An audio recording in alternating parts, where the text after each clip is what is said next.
Major League, playing around with them bats. Kia OG, making plays on the track. Sports and technology, we mix it in with facts. Catch them every Wednesday to like double tap. Yes, y'all, and you do not stop. Let's get it. Y'all know what it is, man. This is Noonish night, baby. Listen. What y'all think about this test out, you know? Hey. We've been 7 p.m. for the past 3 weeks now, you know? 3 weeks, okay. You know, just like that. And if you didn't know, man, I'm your host, J.A., a.k.a. Jonathan Anderson, here with my awesome co-host, my Unc Ron Bowell. What's good, on? Oh, nothing much, man. If y'all can't remember my name, just call me Sports Guru. Sports Guru, period. And that's all we got to say about that, man. Hey, so much to get into today. A lot of sports, man. A lot of NFL trade action. We got the NBA Finals cracking off this evening here in about 25 minutes or so. But before we get to it, y'all know how we get down on this show. And we got a very special guest this week. The one and only first lady at F1 and all motorsports, Miss CY, has brought a special guest with her, Mr. Sam Wright from the pit crew. What's going down? CY. Welcome, y'all. Wow. Welcome. Oh, CY, you know the people love you. Give them a little time. Oh my God, relax. Give them a little time. Relax. Give them a little time to get the cheers out for you, clapping the hands, man. What's going down, man? What's good, CY? Mr. Sam Wright in the building. Oh my gosh. Hit crew. Man, This is the best introduction. On the road. Now we get you on the show. I'm hyped right now. I don't know how to act. I don't know how we're gonna top this. This is the best introduction I've ever had because I have a partner. You and Unc always team up against me, and now I think it's my time finally. I think we team up with you. CY, Uncle always on your side. Wait, that's true. That's true. If anything, I'm the one getting drop kicked off the screen. Okay. You're right. Let me relax. But Sam, I'm so happy to have you here. I can't believe it's been a whole year, a little over a year now, and it feels like it was just yesterday. And what's new? What's the latest? It really does. I mean, the way that time goes and it flies like that. Well, first of all, it's a pleasure to be, on the show. Thank you guys for having me. It's good to see you again. Absolutely. As well. And yeah, it has been almost a year. There's been a lot.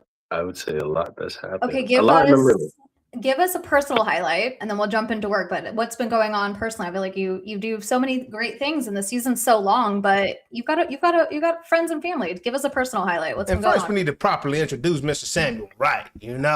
Oh, from the NASCAR circuit. We talking fresh off the pit crew. The man picking tires up, throwing them bad boys on in like 2.2 seconds. Shall I introduce? I don't know if I can trust you with an introduction today. You're too hype. You're too hype for me. I think I should jump. Should I do it? Can I? You got it. You got it. Grab that. I need a micro. I was gonna have my microphone. Let me get my small checkered flag ready. I am honored to introduce today. Oh my God, unhinged already. Sam Wright, who is a jackman. We'll dig into what that actually means. From RFK Racing, we met literally on pit road last year at a NASCAR race in the Cup Series, which was a Sunday. Okay. So Sam, how long have you been doing that? So this upcoming September will be 3 years. 3 years since I moved to North Carolina to start my NASCAR journey. Dang.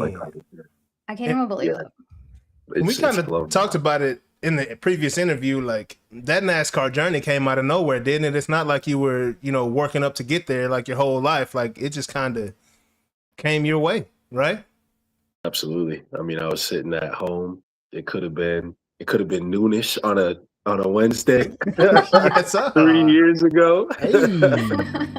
And that's right. Noonish that night. And I got an email. I got an email from now my from one of my bosses and he handles recruiting and does our film program as well, and a lot of other stuff. IT. He wears many different hats, and yeah, he just sent me. I got a random email from him and one of my college coaches, who said that he'd be reaching out, and they're like, "Yeah, somebody from NASCAR just asked for your information." Mind you, I was a year out of college already at this point, and he's like, "Yeah, it could be a cool opportunity. Check it out." I was like, "Okay." Interesting. Yeah, I feel like first of all, you probably get so many random emails, but sometimes they're worth the open. See, like, okay, could this be legit? Every email I open, my first assumption is it is a scam, and then the next time I'm like, okay, let me trust, but let me validate. So what were you doing at that time? Like, you're out of college, you were working. I think you studied architecture. Were you in an architecture type of role? Were you hanging out? What were you up to? Yeah, so at the time I had finished up. I think I had. So this was after I had finished up with the USFL. I Mhm. was with the Breakers. I was with the New Orleans Breakers for a Nice. grand total of 10 days. Woo! I got you on that 10-day contract. 10-day contract. And I was back home. This is before they merged with the XFL. And I was back home. I took up a position as an associate architect Mhm. at Chip Murrah. That was my boss. Shameless plug, Sandy Springs. Anybody from Sandy Springs, Georgia, hit up Chip. And Sandy Springs. You got to throw them horns out there for Sandy Springs, yeah. And so I was working as an architect. And then I remember that day I was actually at home. I was in my parents' basement. Mhm. I lived in the attic, my parents' attic, essentially, but I was in my parents' basement. Yeah. And I was off. I was talking to one of my friends on FaceTime, and then I got an email, and I was like, Hold on. "Yo, listen to how crazy this sounds." Yeah. You're like, is it real? Yeah. Absolutely. Yeah. Crazy. Okay, so they had seen, I mean, I think something that surprised Jonathan when we were there is seeing really up close and personal on TV. You do get a sense for how strong you have to be, how fast you have to be, but seeing it in real life, I think really changed in real life. Seeing it up close and personal like that really changed it for me. Like, really getting to interact with the drivers, getting to meet the pit crew, but just looking at the sheer athleticism that it takes. But Jonathan, like, I know that it really stood out to you that it was a lot of former athletes. Sam, do you find, like, give me, if you could estimate a percentage of people who are on a pit crew, how many and how likely are they to have been former athletes versus not? I'm so curious because everyone kind of looks like they are an athlete to me. But Yeah. what percentage do you think are who have played either college Former ball collegiate or, athletes. yeah. I'd say at this point, 80 to 90%. Copycat league, I'm telling you, man. Because hey, once it works, and it would be RFK, right? Racing, right? And the owner was Joe Gibbs, right? Which came from the Washington Redskins back in the gap. Or am I tripping right now? Am I overspeaking? If Joe Gibbs owned RFK, did he ever? But does he have any affiliation with RFK? I don't think so. Well, I don't know my history. Again, as of today, no. Is this the same like RFK that is in DC? No. Oh Lord, I'm gonna be quiet. Before the show, CY told him to stay off of Google, and this I is said, why. don't live Google. Okay, let's just paint that picture really fast. Could you imagine if RFK Jr. also owned a NASCAR team? Now, that's not the craziest thing I think I've ever heard, but that's pretty. I'm thinking crazy. RFK Stadium. Oh, and the Redskins, but I'm way off. So y'all forget everything I just said. There's no dots connected. Well, that's right the there. Joe Gibbs connection. Yeah, I'm thinking about Joe Gibbs, which coached the Redskins, but he's got his own racing team. You are making an interesting parallel, but I think the parallel is now run its course, and we are off into outer space. Maybe I can save myself here. Did Joe Gibbs? He does have a racing team, right? Correct. I think he. Correct. There you go. Stop right there. Yeah, and that's it. Okay. Put a point on the board. Yeah. Put a point on for Jonathan. Joe Gibbs does. He may have been the first one to bring collegiate football players to the track. Is all I'm saying. I don't know. Gotta do my research. That could absolutely be true. I have no idea actually. Okay, so what position did you play in college? Like, and was the anticipation to go pro, or you were playing because you were on athletic scholarship? Like, tell me, like, in college, what was your approach there? Goodness. Okay. Start from So the I was beginning. defensive end. Yeah, I was a defensive end in college. The Mhm. beginning. Tell us your Well, origin story. I started playing football a little bit late, like 7th grade, which at that Hmm. time, a lot of my peers have been playing since like Pee Wee, you know, like Pop 6 years by Warner. the time I got in. Yeah. Yeah. And so started playing football. It was like, you know, it was okay. It was something to do. You know, it was fine. It didn't interfere with what I really cared about, which was playing video games. And so Right. it's like, okay, we got time for practice. We got time for my video games. I got to high school. I would probably say high school is the time I like made a firm decision. Like, yeah, I don't like football. Hmm. I don't like this. Um, Interesting. yeah, and if you want me to go into those reasons, I can. But Did you you know, dislike practice and like games? Did you just not like it? Period. What were your reasons? I kind of didn't like it. Period. I think that well, at the time, so high school at that time, you know, I felt like I had a lot of different interests, a range of interests that I wanted to do. You know, I was interested in like fine arts. I liked would have loved to have tried like martial arts or just I don't know, rock climbing, anything that was just kind of out there. You know, I really like to explore. I like to spend time with you know, my grandparents. I have fond memories of Hmm. spending time with them.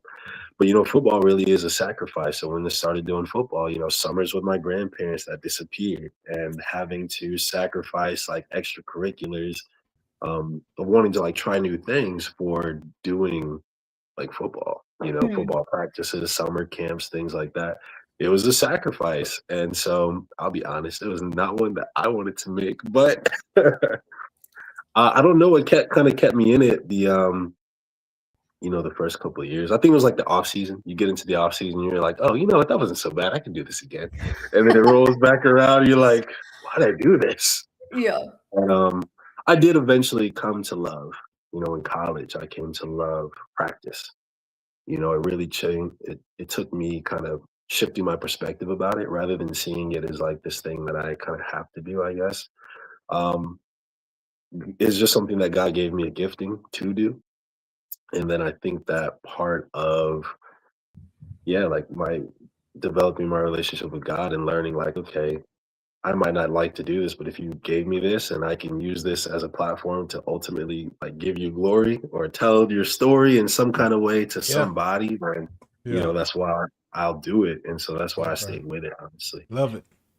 Yeah, Mhm. I love that. Well, I think that's a good for our young children watching. I heard we have some teenagers maybe viewing is like I think that's a great lesson of, you know, finding your strengths, leaning into them when appropriate, but knowing that they could also be a door to open, you know, open a door to something different as well. And how can you honor that calling? And I think you did that in such a way, which I think was one thing that caught my eye. And I know you get called out for this. So you're probably like so over people bringing this up, but I just have to bring it up for people who might not know. When I first walked up to you, or actually we walked past you, you were reading and it's loud. There's tire guns. There's like there's people. There's cars on the track. It's noisy. There are fans. It's hot outside. Like there's a lot of noise. And I remember it caught my eye because there's so many people moving around. There's people doing yoga and stretching, and you were sitting on the wall reading a book. And I was like, how can this guy find the mental quietness to do that? But now hearing like the fine arts and your relationship with your faith, like you probably seek out some of that calmness in such a chaotic day. So like, first of all, do you do that and do you have a book with you at all times? Like, cause that caught my eye. In fact, I was like, Jonathan, I don't want to bother him. He's reading. So tell us about that. Yeah, I'm glad you guys did bother me because now Look at here us. we are. You know, Exactly. here we are over a year later.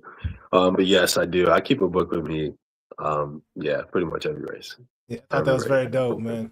So, you know, I have a question. You know, it was a very tragic loss to the NASCAR family, bro.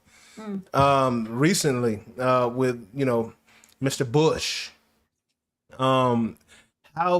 What was that day like around NASCAR, bro? And how did that affect? I know he, you know, I don't think he was on your team, right? But no, he wasn't on your team. So, I mean, how did that affect the entire NASCAR family, bro? Like that was tragic, bro. That was tragic, man. It was. It was very tragic. You know, we might be from different teams, but when you look all up and down pit road, what you see is that's NASCAR right there. Yeah. You know, Yeah. we're a very small community, a small family, and but we're strong. You know, even across teams, we compete. You know, as soon as that green white, you know, you take the the first line at the start of the race to the moment that somebody takes the checkered flag. You know, that's where we compete, but we look out for each other. And so yeah, Mr. Kyle Busch's loss, as well as Greg Biffle earlier this year Yeah. as well.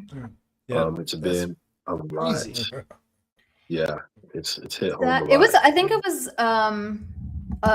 We talked about this on the show because I'm so deep into following motorsports and recognizing that they're really everyone here at the end of the day is a real person. No one is superhuman and can outlive us in that way. But I think it was massive for the sports community in general. I got the alert that he wasn't competing at the Coca-Cola 600. Somebody else was going to be taking his place. And I said, oh, interesting. Why? Then I saw the hospitalization. And then very shortly after that, did they make the announcement. I just thought, wow, like how sudden. He had just won. I was telling the guys he had just won a race that the Friday before or something, right? Like it wasn't that far. And I don't know, to have someone there 1 week and then days later, no, you may never see them. You won't ever see them again on track. Like I can only imagine like how tricky that was ahead of the Coca-Cola 600, which is such a big race for the organization. Was it a comparable feeling to when Kobe suddenly passed? Because we're talking about young men, right? And Kobe was retired, but still, he was probably around the same age, right? Yeah, 41. Young men with life, so much life ahead of them, right? Was it that type of environment? Within the NASCAR community, yes, like having our fan day leading up to the Coke 600 and having people come in and share their memories or share whether a time they might have met Kyle Busch, whether in passing or at a race, got a chance to see him or just growing up like watching him, having his shirts, wearing his number. It was, I would say, comparable to that, where you're talking about a very well-known, decorated driver. Man, very beloved. Yeah. Very beloved. Very beloved, and still very competitive. Yeah. And it was difficult. Yeah. It was difficult. Yeah. I think what's so hard about those is like the race still goes on and you still have to, take a moment to grieve and mourn, but then you've got to go back to work. And I loved watching Daniel Suarez, and I loved all the the moments that throughout the whole weekend people took the second to honor him, and the silent lap on lap 8 and like what the fans did. The tributes that they did on TV were, first of all, how you can pull those things together so quickly is incredible. But I just can't even imagine like that type of loss in real time and then having to flip back and go into work the next day. On that note, like it's Wednesday for all of us watching live here, but the race week, I mean, you guys have this, we're midway through the season. I think we're right at the halfway point. The season starts in February. You've got a long way to go. What does your typical race week look like? It's Wednesday and there's a race on the 7th. So what's happening between now and then? Yeah, well, we practiced today. So to give you an idea, we raced last weekend. The race start was supposed to be 6 p.m. in your time, I believe. And then because of rain started as soon as we were about to fire the cars up. And so we got delayed 2 hours. We started at 8 o'clock. It was so late, past my bedtime. Like around like a midnight finish, got to the plane around 1 or 2 a.m., something like that. Had to wait for everybody to get on the plane. We didn't land in North Carolina till 3 a.m. our time. Yeah. And then I did not walk into my house till about 4:20 in the morning. So I walked in, took my shower, laid down. I heard the birds chirping. Hey, and you wouldn't want it any other way, I'm sure. Okay, good morning. Oh, good man. morning to you too. I actually have a question. And this is going to change the mood. We talk about, we talk about Kyle Busch and all that. I want to talk about you. Yeah. Okay. Exactly. What does a jack man do? Because when she said you was a jack man, Hey. I start clutching. Hey. I was like, what? I'm just teaching. Hey, making sure I got my wallet on me, Yeah, dog. you say, You know? he a jack man. I start looking around like, what? Where you at? No, my exactly. What does a God. jack man do? Great question, Unc. Great question. Please share Well, with the class, Sam. Well, you weren't too far off. Keep your wallet close when we're there. No. Hey, but then again, he's got a Bible in his hand. He might slip a Bible in your pocket. That's all it is. Leaving something more than you came with. But yeah, so the jack man. So coming into the sport, people always describe the jack man as the quarterback of the pit crew. Nice. So he has a lot to do with determining the pace. I mean, if you think about it, the jack man, he'll jump off the wall. There's a post in the middle of the car. I have a jack in my hand. I will make sure to peg the jack to that post and then lift the car off the ground, the tires off the ground, so that my changers can, take those tires off. And that's essentially, you're doing that on the right side, you're doing that on the left side with 5 guys. I was about to say, is there a certain spot that you're looking to hit every time, or is it dependent upon which tire you're changing? Yeah, always in the middle of the car. There is a specific post that's built into the frame of the car body, and so we have like a little slot with an arrow. Well, just depending on who you are, most guys use an arrow to notate where that is, so you can see it on the fly. And you're just hitting that spot, getting the car off, and then there's one on the left side as well. And so the changers can get started as soon as those tires come off, and then it's your responsibility to make sure, double check everybody's work, essentially, make sure all the tires are tight and that you're not dropping the car before, anybody's finished. Because if there's a loose wheel, then disastrous. That's what I was trying to explain to the guys that we covered Catherine Legg competing in Indy and at Charlotte. And at one point when I'm watching the race, her wheel just going down the track, and I was like, oh no, is that a loose, how did this happen? And she gets so far behind. But yeah, it's so important. I mean, I very much appreciate the quarterback of the pit crew, because you've got to have eyes on everybody, making sure everything's good, and the timing of it is unreal. So what's your team's average pit stop time? Yeah, so I mean, ideally you want to shoot for like in the 8-second range if it's a short track. I would say that the pit stops have gotten fast enough where guys are shooting for 8 seconds.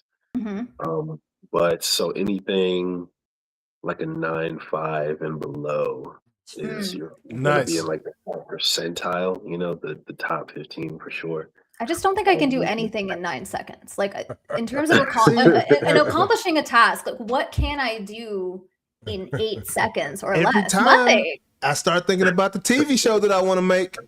Oh, okay. Go ahead. The things you can do around the house in the time of a track star or in the time of a jack man, like 9.5 seconds, bro. Like, what can you do? Can you put a cup away from the dishwasher?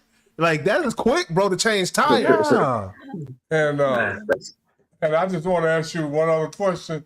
And I can see how being a defensive end or outside linebacker could kind of help you, because working the cones and turning the corner close to the car and the footwork, is that anything similar to like a DN or outside linebacker?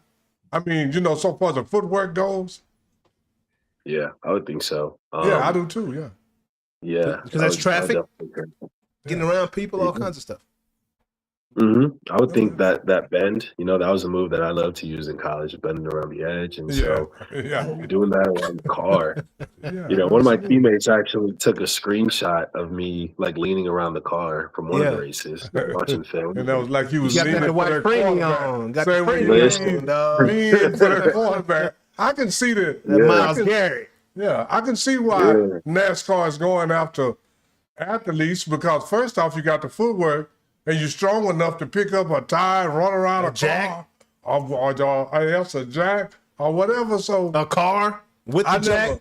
I never thought about it until they met you and they came back and say that all these guys are college football players. I was like, it makes sense. Absolutely, it makes sense. You got that core to get those tires up and around, and like, it's crazy, man. 8 seconds to change tires is insane. Wait, so can you change your own personal car tire in that same amount of speed? Because I know it's different, but I am curious. Like, My boy's looking forward to a flat. you pretend you Tell pretend these you fools see what's up on the me. highway real quick. Yeah. Get up out of there. That's what I'm picturing. I'm on the side of the Dallas North Tollway, and Sam comes to rescue me with his jack and his tire gun, and I'm out of there in 8 seconds. And I think we need more people like that. But first of all, how much does a jack weigh, and can you change your own tire that fast? That's my question.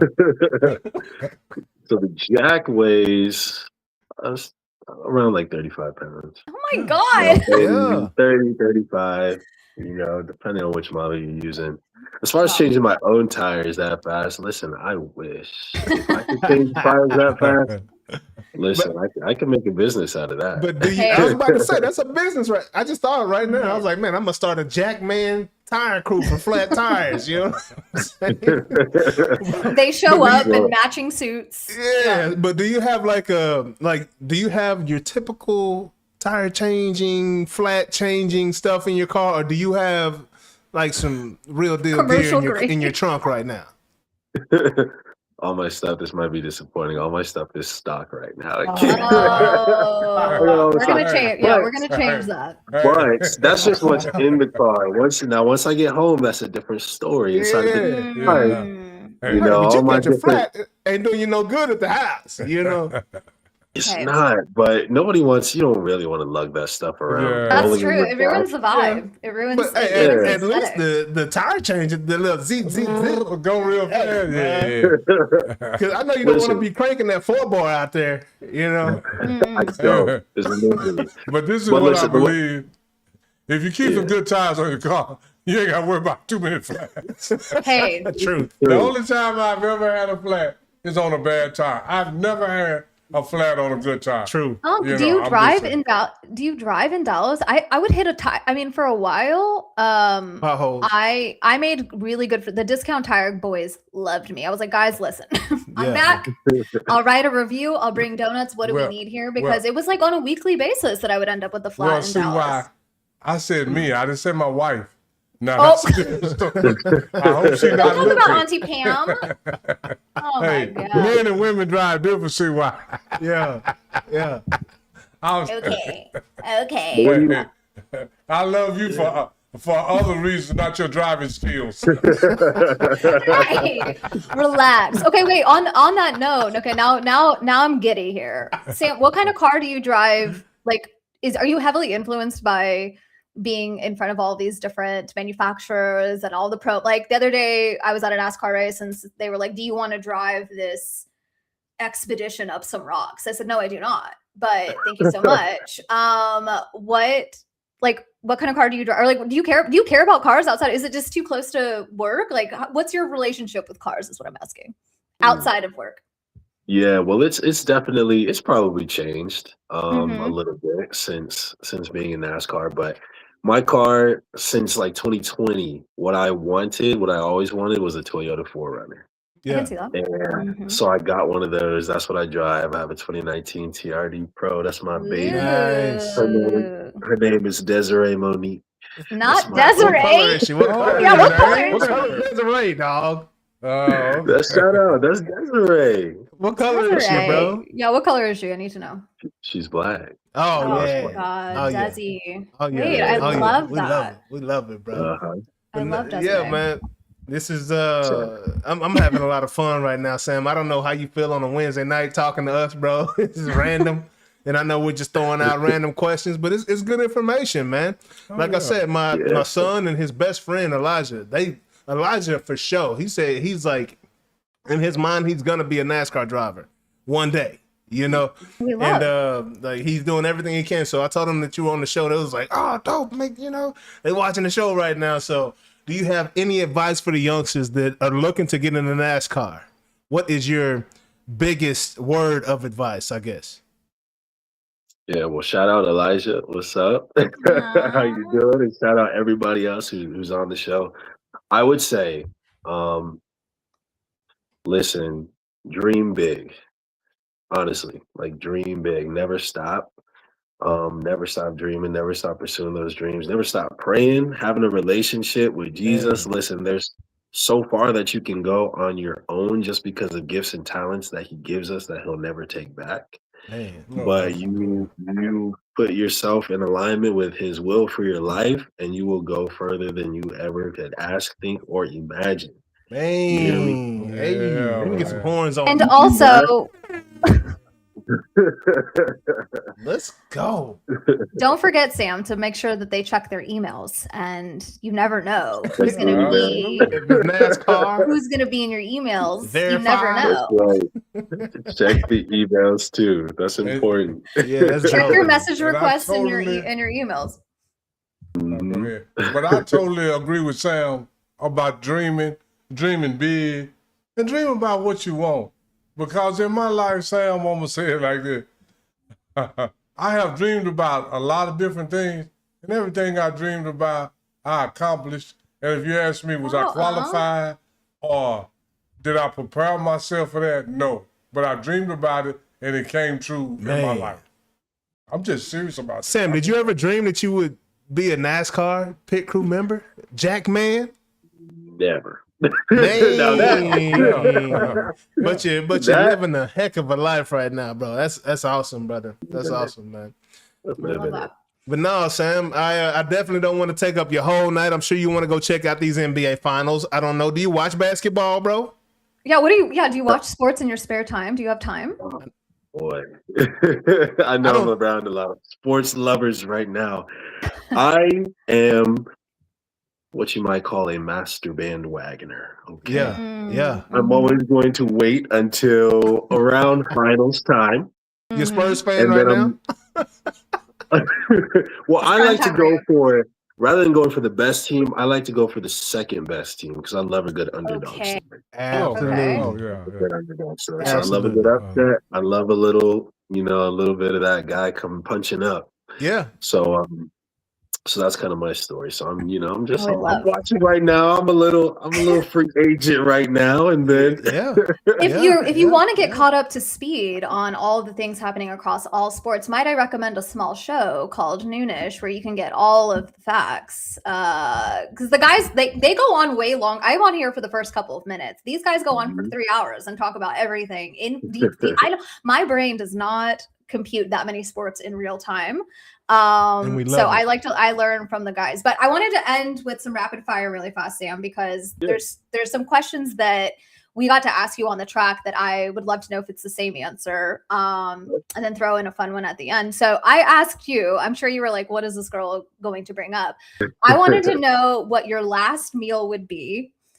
Because it's a good way for me to understand, like, who is this guy? Is he super focused on his health? Is he super focused on comfort food? Like, if you got to pick your dream ideal meal, I'll give you mine again. If I'm sure you were really thinking about it, but mine was an ice cold Caesar salad, a 6-ounce filet, a side of McDonald's fries, a medium, and an ice cold Diet Coke. That's how I want to see my way out. And I think you told me that yours was a pastry item, and I could not recover from that. So, what's your go-to final meal, or maybe a post-race meal? You tell me. What is your favorite thing to eat? So if you're talking about a pastry, I feel like I may have told you croissant. You told me a croissant, and I was like, this guy. Is off the chain. Has not changed. Ain't no way from Any Georgia. kind of croissant, sausage, Oh egg, my- and cheese croissant. Okay. Probably that's what I'd make it myself. That's what I'd probably go out on. My own Nice. sausage, egg, and cheese croissant. And you But mentioned do you- ice cream too, I think.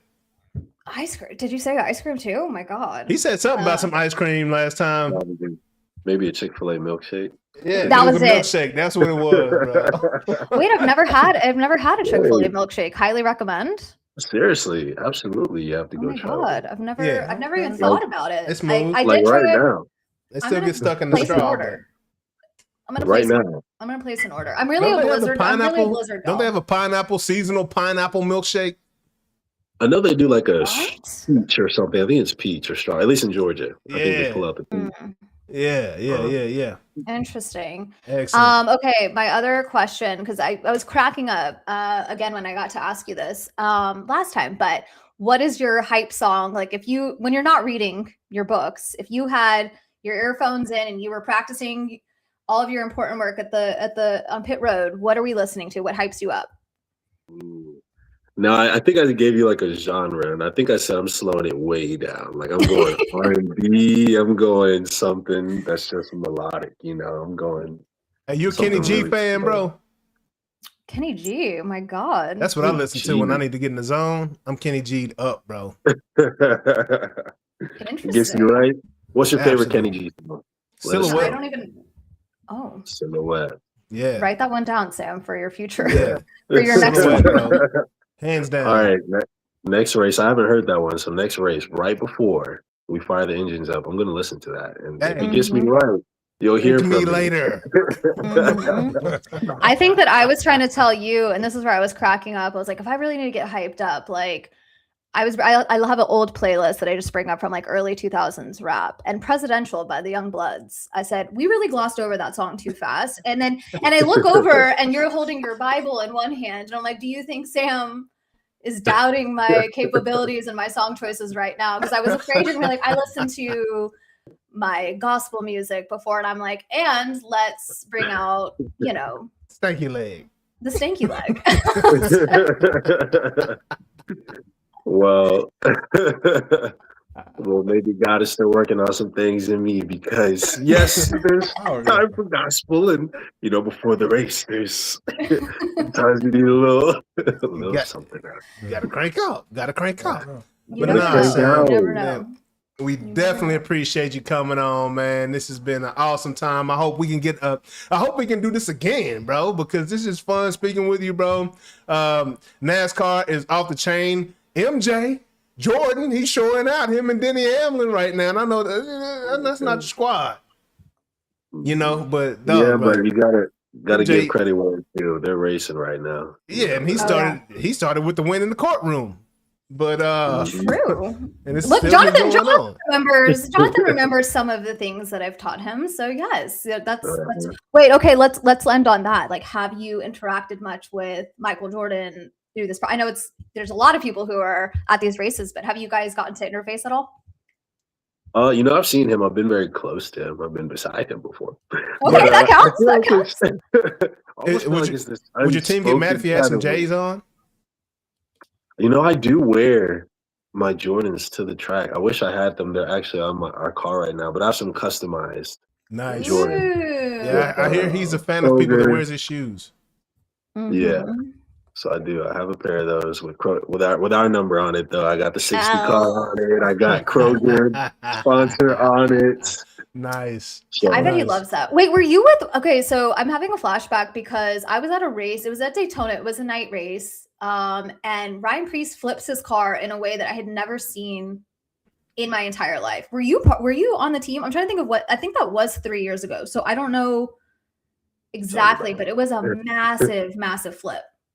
So he had 2 flips in a row. Oh my god! Oh my god! Well, it was the one where he took his helmet off, and the next day he had totally blacked out eyes, and I was like, "Oh my god, this guy's nuts." Were you there? Yeah. So I was. So was it that recent? I raced my first Daytona was 2024, and I raced it with David Reagan, and then so I think it was the year prior to that. I think it might have been 2023. I think you're right. And then 2024, I was with David Reagan. Then 2025, last year, he also went airborne. Oh my god! At Daytona. The physics did not make any. It did not make sense to me. Like he just kept. John, I'll send you this clip, Jonathan, because it was crazy. But I was watching it I was actually at the race, and in my head I thought, well, TV makes it look so much crazier because they're zoomed in, but real life makes it so much crazier. It was like hockey. Slow. Yeah, it was. It was really weird. It was a very strange. But yeah, that just came to mind. I was like, oh my god, I can't remember if he was with them or not. But Jonathan's trying to get us out of here because he wants to watch basketball.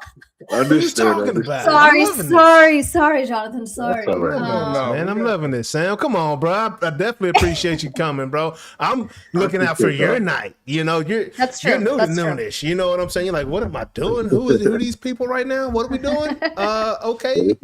But no, man, this has been excellent, bro. You've been great for the audience, man. Wealth of great information that we don't typically tap into. Christiana, this is her world. She's a lot more in tune with it, but Hey, man, when I see people that look like me, bro, I'm supporting, dog. So well done, bro. And I'm proud of you, bro. Thank you so much. I appreciate you all. I got to give one last shout out. This is Samuel Wright. It's been a pleasure. I'm joined here today with CY, with the sports guru, with Jonathan, yours truly. Yes, sir. At Noonish. Wait, is he At trying? I night. think you should join. Hold on. I think that should be our new. I think our new intro. That was really good. Radio voice. Really I'm good. clipping that, dog. That was a really We're gonna. If you hear yourself in future episodes, just let you know. Well, good luck in Michigan this Thank you. weekend. I hope it all goes well, and yeah, we'll talk to you soon. Yes, Thank sir. you so much. Look forward to talking to y'all soon. This was Noonish at night. Yes, sir. Hey, sir. I see your big dog. Let's go. Give me that. Yeah, that's how you end that thing right there, dog. Yeah, Feel that on, bro. bro. Appreciate you, Have a man. great one, brother. Yes, sir. I think Sam has a Y'all clock. have- Hey, we're gonna have to screw him. We're gonna have to end up in Sam's inbox. You know what I'm saying? Like NASCAR around here. Noonish. Yeah, Sam Off the chain. got that radio voice. He was enjoying himself, man. Yeah, but when Barry White on us real quick, Yeah. dog. I love it, man. I love it. Absolutely, bro. Yes, sir. Are you guys gonna kick me out or do I kick myself out? You can click out. Okay. All right, bro. See you guys later. Peace. All right, let's get you set. Oh, that was so much fun, man. I love him. That was greatness right there, man. Great interview. Well done right there, CY. First of all, great questions. Great questions. Great Sam. question, Unc. Good interview, hey, man. We got to get Sam back on the show. Hey, man, Sam got to be a regular at least. Hey, CY, you might need to scoot over. We might need to let you give up the NASCAR rights. I'm just playing. Easy. Also, I'm not seeing my on air. Am I on air? Am I live? Absolutely, Yeah, you you live. live. First lady of Noonish in the building. What you talking about? Guys, I love him. Yeah, he's a yeah, good he- dude. Man, he's Good good, dude. man. You know, he got a great voice. Yeah, man. Great young man, you know. He out there, you know. Jack man. Yeah, Jack Man. Legal. Legal Jack man. That's the That was first a good very Jack good Man question. I ever met in my life. I'm telling you right now. Most of the on Jack resume. man. On the resume. Jack man. Yeah, Legal. yeah. You know what I'm Absolutely. saying? Oh, I love him so much because I literally just slid in the DMs and said, "Hey Sam, remember me? Also, do you want to come on the show?" And I gave him no preparation, and he was like, "Yeah, just text me the link." And I said, "I sure will." My And boy here we was are. ready like Freddie. I Oh, yeah. love him. What a cool He did I a think great such a job, cool and we story. appreciate him being Yeah. here. It's hey, I gotta And all- Sam, you get the horns. Sam, we love Sam. Just like that. Yeah, What a character. And back to it, CY. You know what it is. You know, we got the Monaco GP this week, girl. What's going down? Honestly, I don't even know. I mean, I'm not even sure anymore because I'm just too hyped. Predictions for Monaco. Okay, hold on. I did prepare. I am prepared.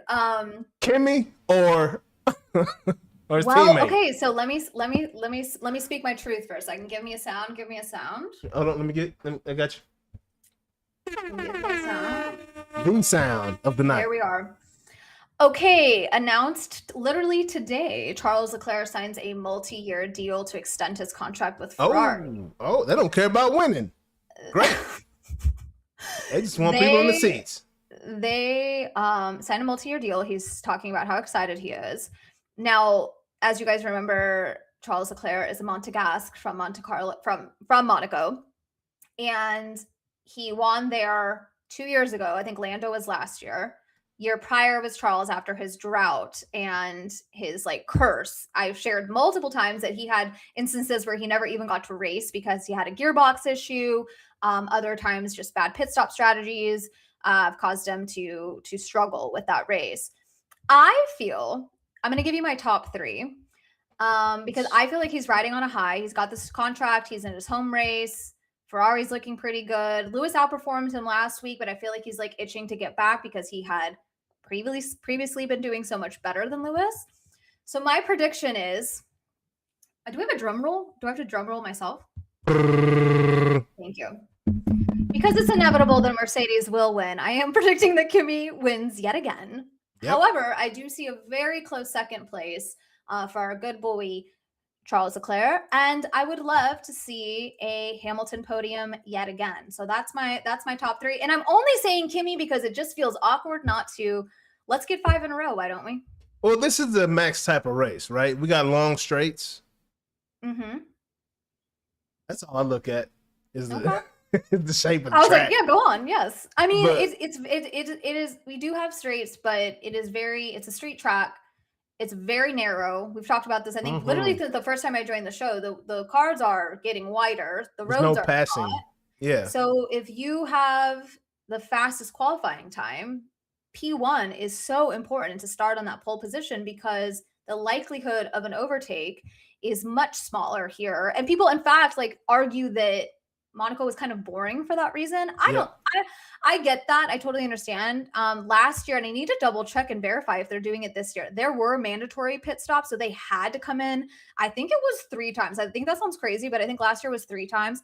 That added to the like things that could go wrong. Sam knows this, right? Like if you don't get that in F1, it's 2 seconds, 3 seconds, not 8 seconds. So Man. if you throw that off ever so slightly, you could go from first place to, end up in the midfield or worse, at the back. So I'm interested to see how the teams handle that. This is the first time at this track with the new regulations and the new batteries, the new power units, all of these things. So I think it'll be an interesting test run. And yeah, we'll see. So I'm thinking just because of qualifying and how fast Mercedes have been, I can see a Mercedes on a pole position for that reason, which leads me to believe that they could absolutely win this race. But I would love to see Charles win it, of course. But I'm pleased with the podium for those guys with Lewis and Charles. So Mercedes more than likely on the podium, 1 maybe 2 spots, and Leclerc or Lewis Ferrari spot as well. So that's what we're counting on. Prediction. That's my prediction.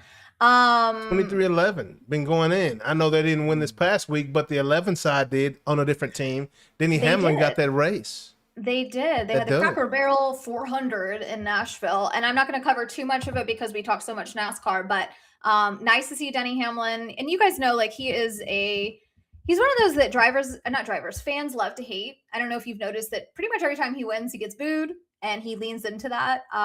This was no different. I think that I don't know. It's like he's very cocky with it. He knows he's good. He has a lot of confidence. And right now he's just, I think about 95 points behind Tyler Reddick in the standings. And I think that shows something. Like he's been competitive. He's had some wins. Tyler's got 4 wins. He's got 3 wins. Correct. Or Tyler has 5 wins and Denny has 2, but he's had for the season? Second win? Yeah, for the season. This is second for the season. 2 wins. One of my favorite stats. This is kind of interesting to me. I didn't know it was 7 between the 2 of them. There you go. All right. I just had it mixed up. The laps led is interesting. Denny's led a lot more laps than Tyler has. And that just shows you like how the race can unfold. You could be in first and win. You could win from other positions given like there's just so much. There was so much rain, when Sam was talking about rain and issues, like it can be crazy. So yeah, I think that they're in a good position. Those 2 are going to be fighting. It's funny because he is an owner in the competitive team. I was about to say, until they let Barry Bonds in the Hall of Fame, I'm calling out everybody. Conflict of interest right there, dog. Because Denny has actually won 7 races because he's partial owner of 2311. Okay. Exactly. So that's not wild. Conflict of interest. Yeah, absolutely. He's led those races that Tyler eventually won. Conflict of interest. I'm just saying. Anyways, moving on. Anyway, moving on. What do we have? Anyway, what's next? Game number 1. What's going on? Okay. Honestly, I'm delirious. I feel like maybe I've drank tonight. You did. With you guys. I've just been chugging my Diet Coke over here. You drank some Samuel Diet Coke. Hey, you know what? That was my last question. I forgot. I blacked out instead of asking him. Is that he's in North Carolina. I wanted to know if he's going to bandwagon for Logan Stankoven with us with with the Hurricanes and see if he was going to be a fan. But got to. I'm going to just assume yes, because he's in the territory. Yep. A very, very interesting game last night. I don't know if anybody got to catch it, but oh my gosh. I at one point was like, oh, the Hurricanes are absolutely running away with this. Yeah. And they scored 2 like right. I think the first goal was in literally the first. I think it was literally in the first 30 seconds. Them boys been balling. They've been pucking around here. Well, then very quickly, Vegas responds and reacts to these goals. They're in Carolina, so like it was funny how deafening and quiet it can be when the opposing team scores, because everyone was riled up. Those first 2 goals, people are losing it. They're so excited. Vegas scores and ends up being a pretty high scoring finals game for me. But Vegas gets away with a win 5-4. I still think that Vegas kind of snuck in there. It's like I just haven't really paid attention to them all season. You got to, because them boys are cold. They cheated their way up to the top by taking everybody's top players. New York has the early lead 12-7 in the first quarter. Thank you for the update. But anyway, thank you so much. No, thank you. I do need to. Yeah, I was like, you have so much to cover. Wait, how are you doing? Are you guys going to just pivot and like what are you doing? Are you going to watch all the things? Yeah. We go chime in on the game. We're gonna cover our topics. You know, we got to be versatile. You need a little ticker so that people know the score while they're watching you guys. Well, on that note, let me go eat my dinner and watch the game. I love you guys so much. Thank you for letting me bring Sam on the show. Also, who are we rooting for the NBA? I hate San Antonio. I'm not a Knicks fan either. Well, see why I'm conflicted. Okay, talk to me. Okay, I'm a Texas boy, so I root for Texas. But I'm a United States boy also. And San Antonio has got Wemby, and the Knicks got the U.S. boy. Yeah. So I'm conflicted. You know, I kind of, my heart. Mine's telling me no, but my body's telling me yeah. But anyway, like I said, I'm kind of conflicted. You know, my mind is telling me that San Antonio probably going to win, but my heart is pulling for New York because of certain reasons. So I'm conflicted. Okay. You know? It's understandable. Okay. Yeah. Your outfits today are telling me, they're kind of telling me that you guys are leaning towards, I know you're in a Mets shirt, but still, I feel like we're leaning towards New York, if I'm being honest. I got the blue and the orange and the black and white on, so. Yeah. Oh, yeah. How about this? Because I love a competition, I don't really have a feeling any type of way. I like the Spurs because my mom liked the Spurs when I was younger, but I haven't really. And you got family in San Antonio, right? Yeah. That's racist. Is it because I'm Mexican? No. Absolutely not. You told us your mother living. I think you got family out there. I don't, but you and Chuck. No, I don't have any family in San Antonio, but I wish I did. There are people in San Antonio. It's because I'm Mexican. That's why you think that. No. That's why you think that. One time. You never said nothing about San Antonio. Never in my life. Are you Never serious? in my life. Are you serious? Why we both thought you said something about San Antonio? It's fine. It's just Sean Elliott. You said your mom was friends with Sean Elliott. Okay, there you go. Okay. Was your dad in the military or something? You're making some parallels. You're making some connections here. I'm correct. Sorry. Correct to both of those. You're right. My mom. That's why my mom liked the Spurs, is because she loved Sean Elliott. Okay, they were friends. So you're close, and you would speculate that it's because we know Sean Elliott went to University of Arizona. Unc has made the connection. That's what it is. Okay. You got people in Arizona. We got it all mixed up. See why? Hey. Made an ass out of you and me. Hey. I thought San Antonio, Sean Elliott. Hey, I'm gonna tell you like this. San Antonio. See why? Unc, you didn't make no ass out of you. Just made one out of me. It didn't have nothing to do with you. So we ain't gonna put that assume on you. Yeah. We're gonna put that assume on me. On me. Yeah, right. That's what it is. Arizona and San Antonio. That's I on. know it was something along those lines. We got you're it not right so far now. off. See But I think what we should do is a you guys versus me. I'll root for San Antonio. You guys root for New York, and we'll just see what happens. And that's what we'll just make sure that Sam's a Carolina fan. So we're rooting for like London. Wemby too, but you know, it's. I love seeing New York lose. I don't want to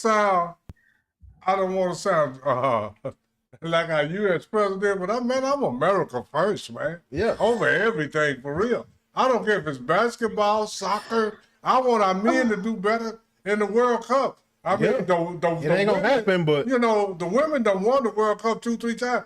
The men, we need to do better. Not so much.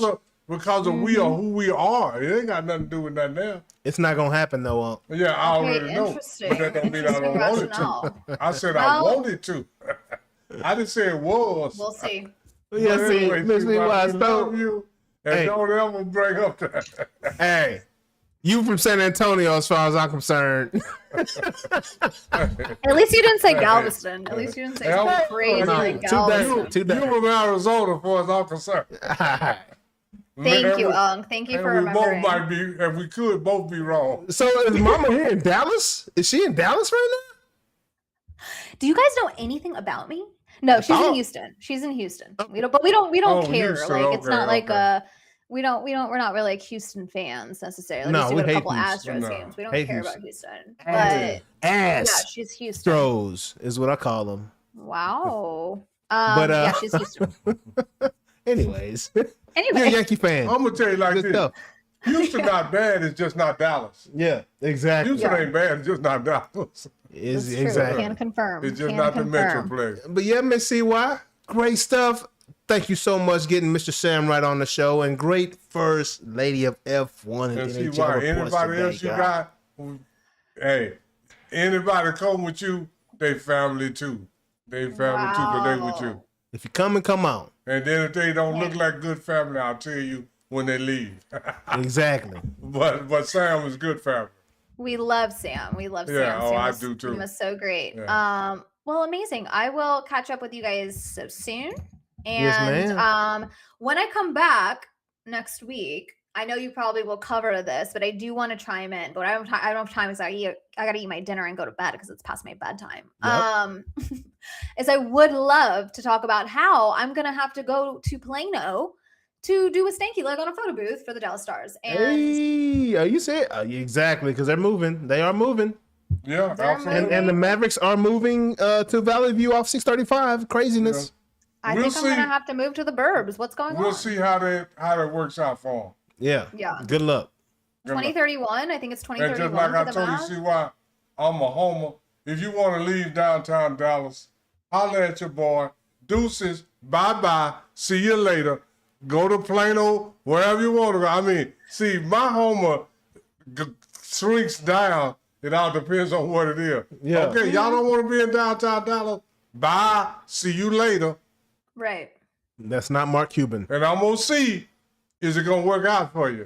Because luck. this is the whole thing.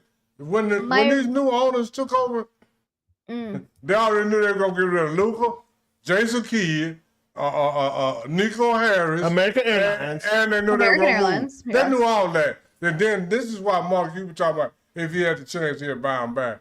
Because I'm going to tell you, like this, it's going to be hard to beat the American Airlines Center with all the people that live downtown. Man, I'm and telling all you. that. I mean, I'm just saying. I'm just telling saying. you. That's Well, what I I agree. think, but that don't mean that is right. But that's I just don't what know, I think right now. you're now, my personal 6-7 president. years from now, we might think different. Yeah, exactly. Well, we'll see. we'll see. All I want to know though, my main logistics question, this is silly, but like they worked so hard to put those statues up of Nowitzki and Madonna, and I'm like, are they going Are you going to leave the statues down? You going to move them?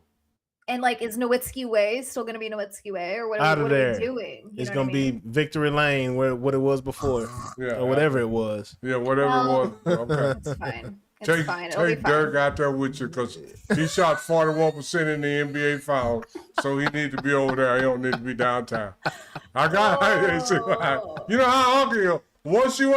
Once you betray her, go on about your business. Yeah. Go on. I don't care. I know.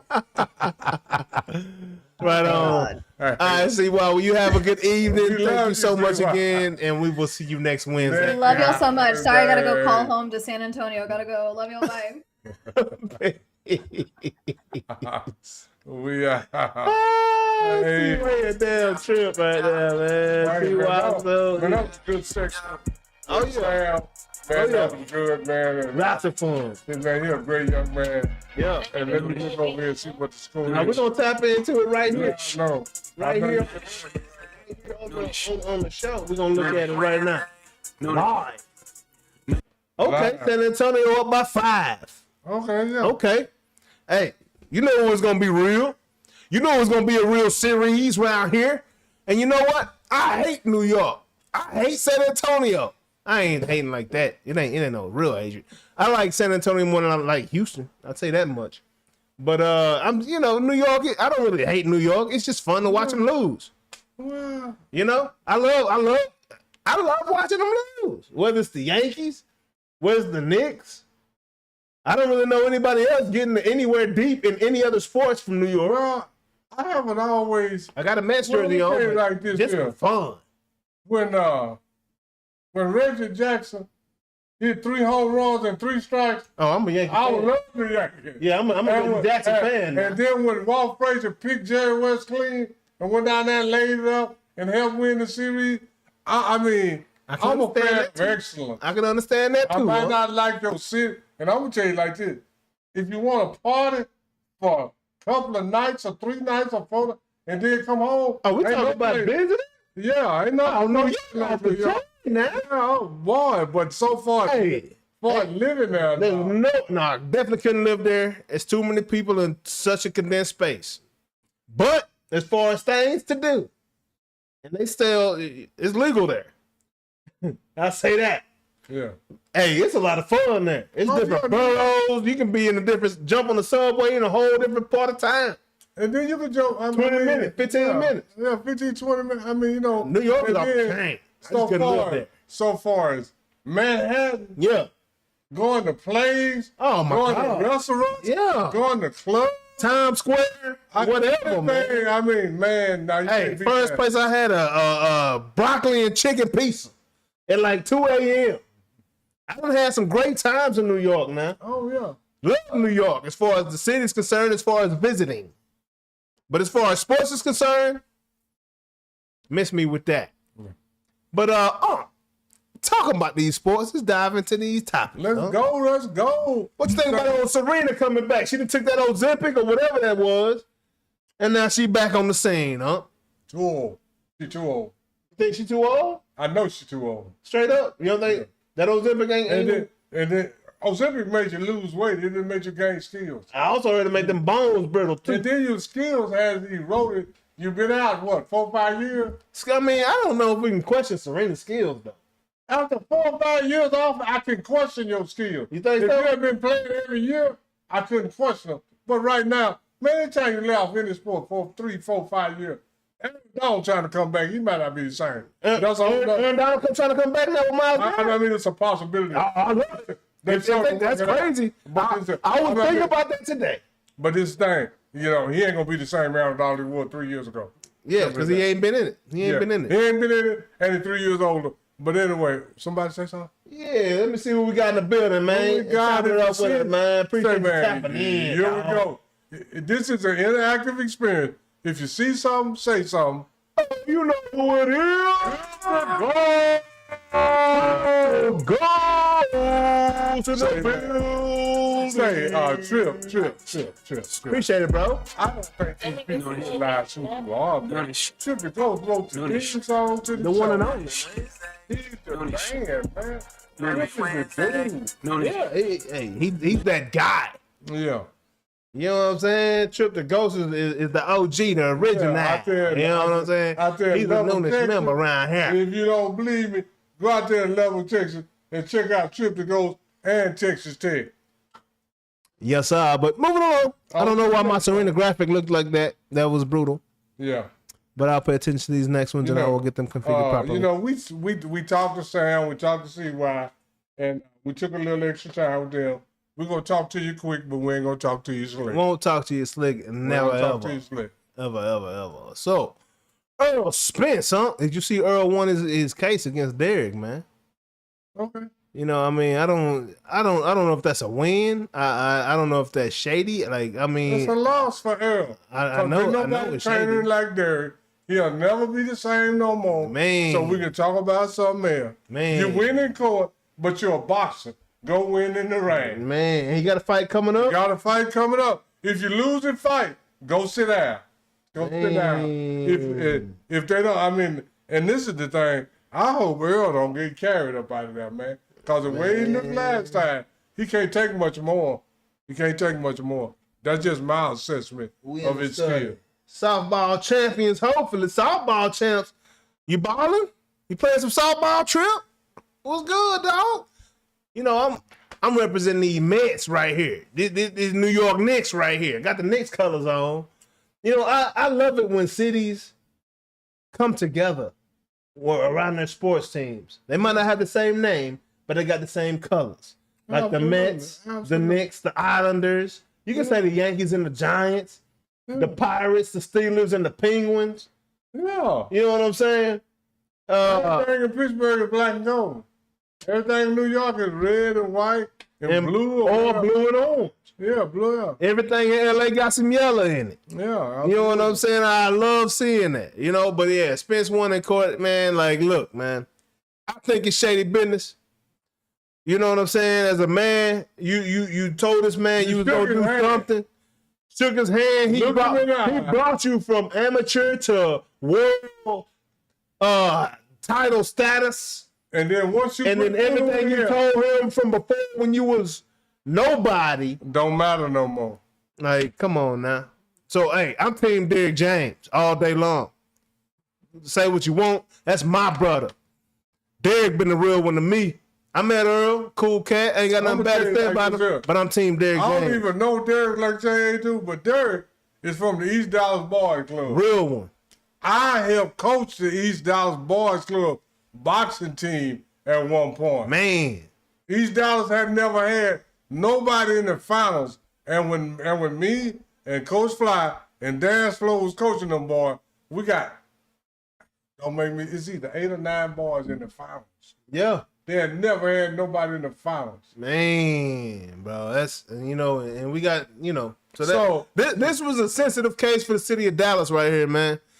Really no side to I mean, I'm on Derrick's side. You know what I'm saying? Me too. And the streets know some stuff about Earl that the people don't. Absolutely.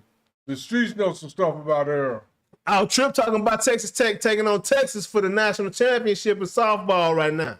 It's going down. Hey, yes, you know what? What else, Trip? Texas Tech is trying to clear. They trying to play. What is this? Louisiana Monroe. One of their first 2 games, Texas Tech said they'll pay them off and play Texas because next year in the football season. Yeah, because Sarkisian said that they JV could go undefeated. No, I mean not JV. Their second team could go undefeated with Texas Tech schedule. And then Joe McGuire say, "You're talking that shit, Nick. I tell you what we'll do. We'll buy one of these games out. Hey, and y'all take their place." They got one of their billionaire boys to back it. Said, "Hey, we'll pay for Texas's game and we'll pay for the game right now that Texas Tech got on schedule to make this game happen. We'll play us, bro. We'll pay them 20 or 30 million not to play us. Yeah, we'll see. We'll see what you're talking about, Steve. You're bumping your gum. Yeah, let's get it done. Let's get it done. That's what Joe McGuire said. Let's get it done. And I'm rolling with Joe McGuire. I am too. All day long. Shout out to them Texas Tech girls though in that softball team. I'm gonna tell you like this. Hey, Tim Tadlock was my old baseball coach at Grayson. He the Texas Tech baseball coach. And I'm gonna say this: Joe McGuire did more with Texas Tech than Sarkisian had with Texas. Absolutely. Because Texas Tech had no expectations, and Texas Tech, University of Texas, supposed to do so. So I'm rolling with y'all, Trill, out there in Lubbock, man. I'm rolling with y'all all day long, bro. All day long, every day. But on to the next one, man. We gotta talk quick. You gotta talk quick. We ain't gonna talk slow. We gonna talk quick though. Hey, bro. I mean, we ain't gotta talk that quick, but you know it's getting kind of late. Yeah, we getting there. Man. We getting there. Oh, I don't know if you know about this, but Jordan Adams. Let me fix my graphic first. Going 'Cause down. I don't know what's going on. So Jordan Adams is a 26-year-old, currently or most recently in the Baltimore Orioles organization, but he is a Major League Baseball player. Now he's gonna go play football. Coming out of high school, he was touted as one of the best prospects coming out of high school, rated higher than Jamal Chase at wide receiver. Coming out that seal. He is now signed with SMU. Got that NIL. Jordan Adams coming to play wide receiver for SMU, man. What you think about it? 26-year-old SMU? Is that a win? Professional baseball player already? Nah. You don't think he gonna do nothing? I ain't gonna. It ain't no win. You're 26. I mean, he still, it ain't like he been sitting on the couch. Exactly. You're a 26-year-old professional athlete, gonna go and play against 18, 19-year-old. I ain't impressed. I don't care what. He was not just minor league. He wasn't a minor. This dude was in the majors, huh? That's exactly what I'm talking about. So He's a professional, finna go and play against amateur. I'm not impressed, J.A. Wait a minute. Do you understand English? I'm not impressed. You don't think he gonna do nothing in that? I didn't say he wasn't gonna do nothing. You playing against 18, 19-year-olds. That's what I'm just saying. Is he gonna do something? And does he have a chance to get to the league? I'm gonna say it like he was known as a receiver that was better than Jamal Chase when he came out. Yeah, but he was baseball. I'm gonna say it like this. He ain't gonna do that much. He ain't gonna do that much. I wish I had that option to go back and play at 26, because I'd have gone and done it up. Yeah. Beautiful. Yeah, and you'd have been a professional athlete playing against amateur. Balling. I don't care if you my nephew. Hey, amateurs, they get NIL money like pros. Yeah. So like amateurs. Yeah, I mean like pros, but they still amateur. That's all I'm saying. I ain't trying to say he's not good. I ain't trying to say he ain't going to the pros. But I'm saying by the time you get to the pros, you're gonna be 28, 29 years old. Well, I'm glad he came. 3-4 years. I'm glad he came to Dallas. I'm glad you came to SMU. I want to see them do something with you, dog. You got a quarterback. I know that much. You played higher than Jamal Chase. Why you didn't play football at first? Because he wanted, baseball money different, huh? Yeah, baseball. But it ain't that much different when you don't get it. Because if he done got it, he would have been over there. Over here. He didn't get the big money. He got the little money. That's all I'm trying to tell you, right? Facts. Yeah. That's all I'm saying. Here you go. Like to here you go. Moving on in WNBA, Angel Reese has scored her 1,000th point, huh? Is that impressive? No. Nothing that you do early is impressive. You got to build up a resume. Yeah. That's what resumes is for. Yes, sir. Come on, ride that train. I would expect nothing less of Angel Reese. Come on, man. This is minor stuff. Let's not make a big deal out of. Let's not make majors out of minors. Moving along. On to the next one. The Fever of Indiana. They're 4-4 right now. Had a team meeting, had a come to Jesus meeting. Hey, we got to get this thing figured. They're 4-4. It ain't like they 0-8 or 1-7, 2-6. They 4-4. They got to come to Jesus meeting at 4-4. What do you think about that, huh? Come to Jesus all they want to, but they got to build a team and quit thinking one player going to make them win. Truth. Yeah. So y'all can come to Jesus, come to Allah, come to a Buddha, whoever you want to. Yeah. Get a team. Put some teammates. It's not.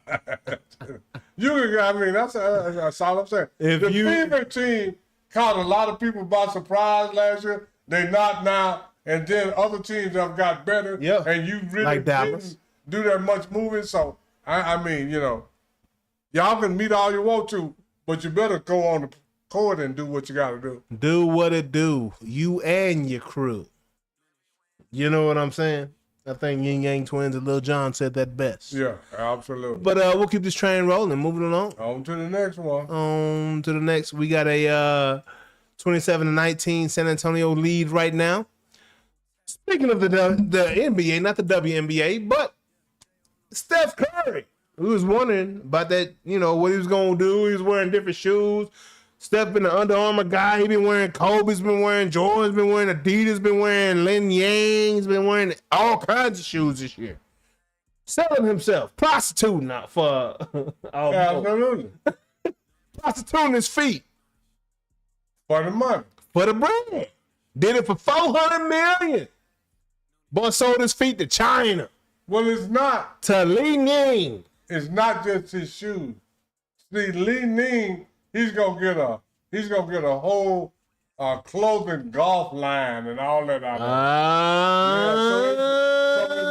But this is the whole thing. Li Ning can pay him for that, but ain't nobody finna walk around with no Li Nings on their feet. I don't think so.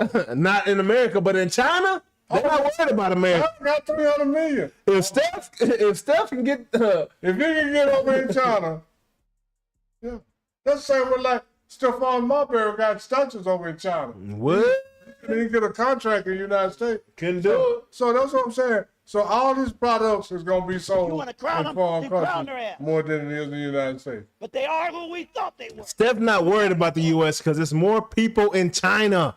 Steph is worried about his dollars. We talking about old money over there. Yeah. Steph, We having our 250th birthday. We are baby brother to the rest of the world. I done said this a million times on this show already. oh, absolutely. Steph ain't worked.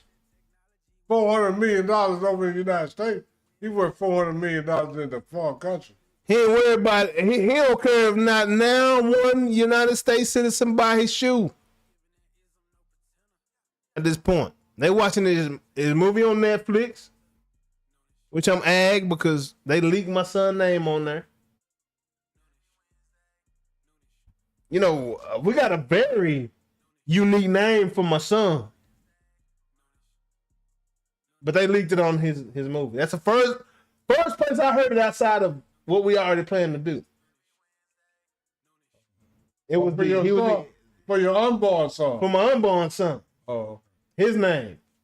Okay. They leaked his name on Steph's new movie. First time I ever heard it used as a name.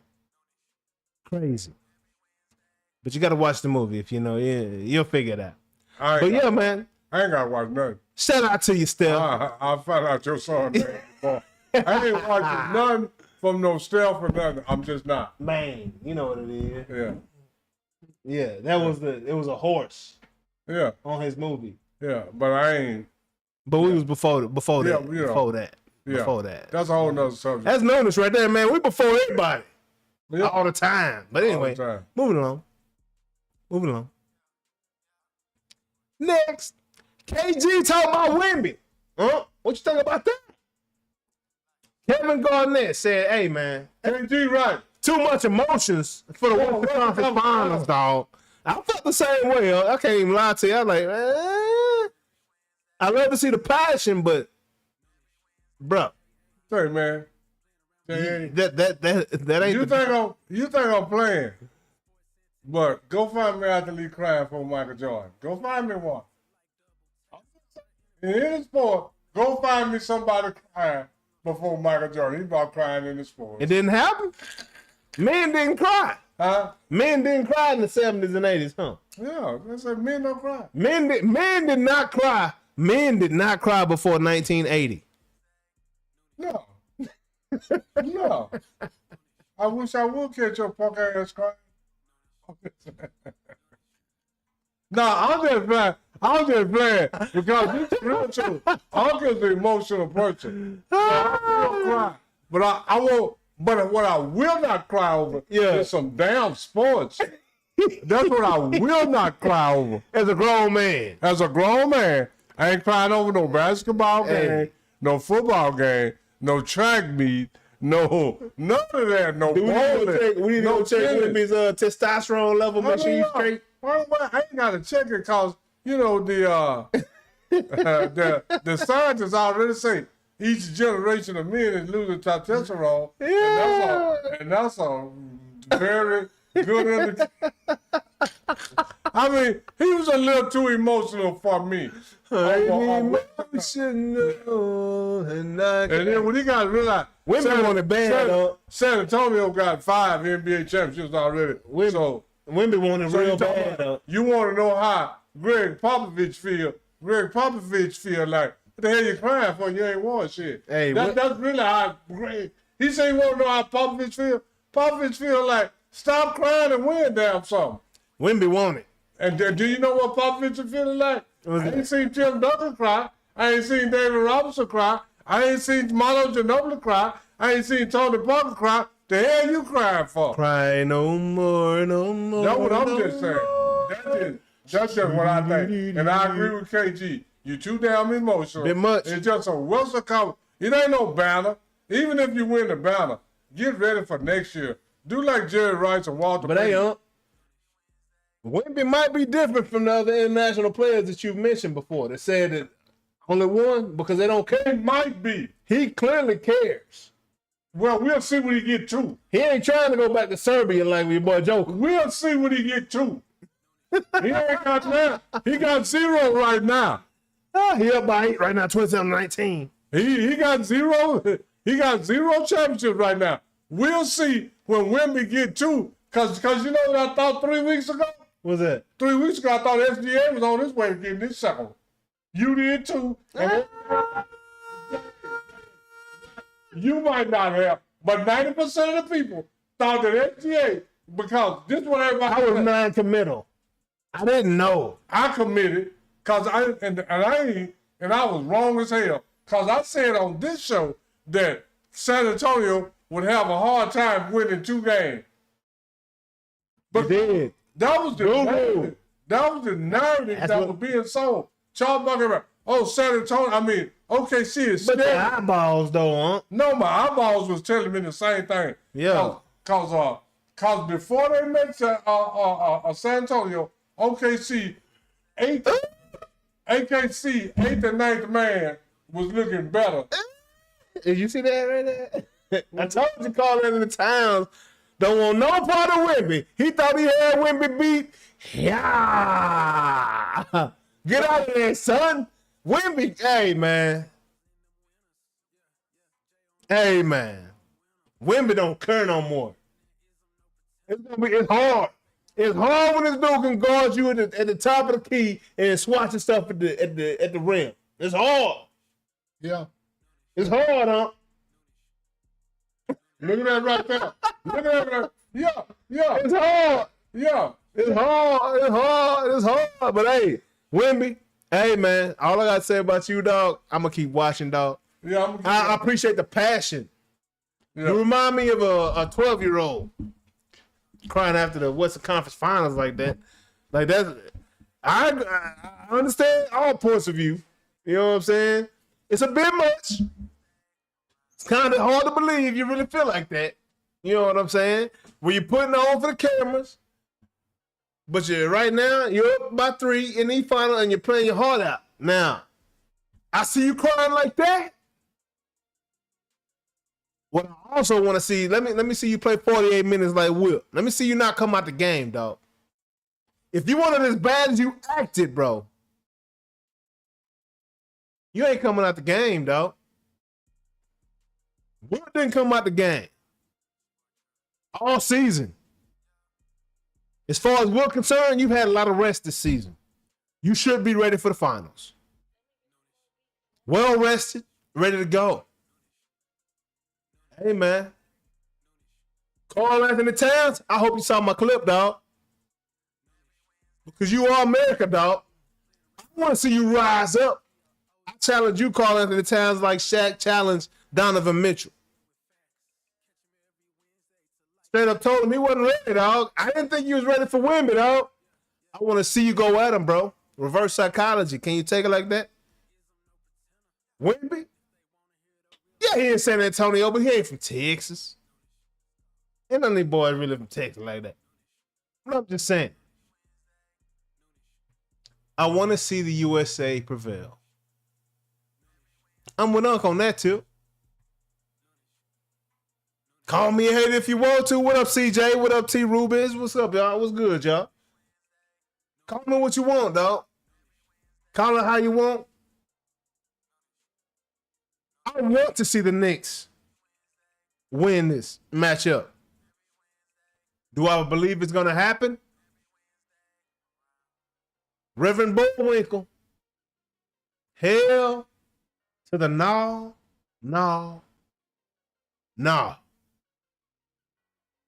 I don't see it going down like that. You're New York, man. Winning is a habit and losing is a habit. Y'all have habitually lost in the biggest moments when it's time to rise up, like Maya Angelou and walk. You know what I'm saying? Y'all ain't doing it. I can't count on you, dog. Am I betting on New York ever? No, sir. Not doing it. I bet on y'all to lose. My money's on San Antonio right now. I hate San Antonio. You know how hard that is? I'm just saying.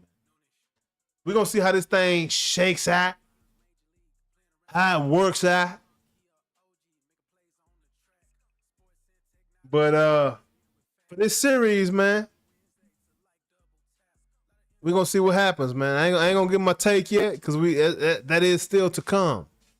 Here shortly, that is still to come. Great series. And Wimby is doing his thing right now. Wimby doing his thing. And these NBA finals on. So but let's just coldly talk on all this talk we got about all these guys, man. Let's let them do something first. For sure, he in the finals. He got an opportunity to do something. He got that pretty quick third year. That ain't. Hey, he was injured his first year. He played last year. Well, Now he's in the oh my gosh! This Carl is Anthony what- Towns, he ain't ever hit the floor that hard. I don't know if he gonna get up. That boy a little soft. Well, this is the whole thing. You know, we make a big deal out of these guys before they do a lot. We want to put them in. Just like a couple of weeks ago, they don't. Oh, SGA is one of the top 3-point guards of all time. Man, stop that. Stop that. Let's let these guys do something. Carl Anthony Towns. Why? I ain't seen him hit the floor that hard ever, really. I'm glad he got up. He hit the floor pretty hard right there. Yeah, I mean, well, you know, it's hard for nowadays. Back in the day, it wasn't that hard. It's so hard. And this is, you know, I got San Antonio winning. That's what, like I said earlier, my mind is with San Antonio, my heart is with New York because of the foreign players. Yeah, yeah. Well, I got Because I'm for the U.S. having the best player. I'm just like that, man. I'm with you on that all day long, huh? Nobody, you know, this whole thing. Let's let Wemby do something. But I got San Antonio. Yeah. I got San Antonio with my mind, but I'm hoping New York wins. I got San Antonio as well, but I'm with you on that. And so, you know, John Sadley predicted, and everybody laughed at him way back in November. New York and San Antonio? No, he predicted New York will win the NBA championship. Oh wow. Yeah, You know, I see why and, people laugh. Oh, we gonna ring the bell with Y'all know what time it is. We gonna ring the bell. I think we came a little early. Time to ring. But we gonna ring the bell with Rolando Blackman of the Dallas Mavericks. And this is the thing about Rolando Blackman and the Dallas Mavericks. In the 80s, man, the Mavericks were perennial playoff team with Rolando Blackman, Derek Harper, James Donaldson was in the middle, with Mark Aguirre, and I think some of those years they had Sam Perkins. And actually, this is the whole thing. And during the 80s, the Mavericks played the Lakers in the Western Conference semifinal. They played them 7-game series, and in the Western Conference final. So during the 80s, 2 times the Mavericks met the Lakers. They played the Lakers 7 games, but they just didn't have enough because the Lakers had Kareem, James Worthy, Byron Scott and all that, but Kareem and Byron Scott. Then they had Michael Cooper. Then they had Klay Thompson, Daddy, coming off the bench. So during those years, the Lakers had a good squad, but the Mavericks played them in the Western Conference semifinal and the Western Conference finals. They played them 2 times to 7 games. And the Mavericks made a lot of playoffs in the 80s. But Rolando Blackman was a shooting guard for the Dallas Mavericks. He played 13 years. He played 11 years with the Mavericks. and he played 2 years with the New York Knicks. And Rolando was 6'6". He was a first-round draft choice from Kansas State, and he was a 4-time All-Star. And during Rolando Blackman prime, Rolando Blackman could score because in this is just during some of his prime years. In 83, 84, he scored 22.4 points, and then in 84, 85, 19.7, 85, 86, 21.5, 86, 87, 21, 87, 88, 18.7, 88, 89, 19.7, 89, 90, 19.4, 90, 91, 19.9. Those were Rolando, what's that? 1, 2, 3, 4, 5, 6, 7, 8 years. 3 years he averaged over 20, and 4 years he averaged over 19. So, and then Rolando Blackman was a solid defensive player. And you know, I always say on this show that playing defense in the NBA is like having a bank account with no money in it. And the reason I say that is because defense have never stopped a good player in the NBA, ever. Hand checking, knocking them down. I don't care if they were small or little. When you're good, you're good.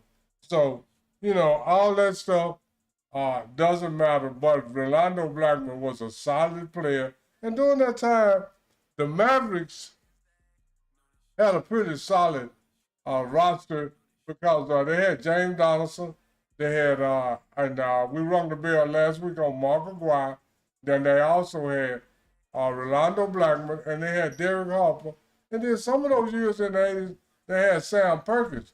So they had a solid lineup. And like I said, a couple times they played the Lakers to a 7-game series.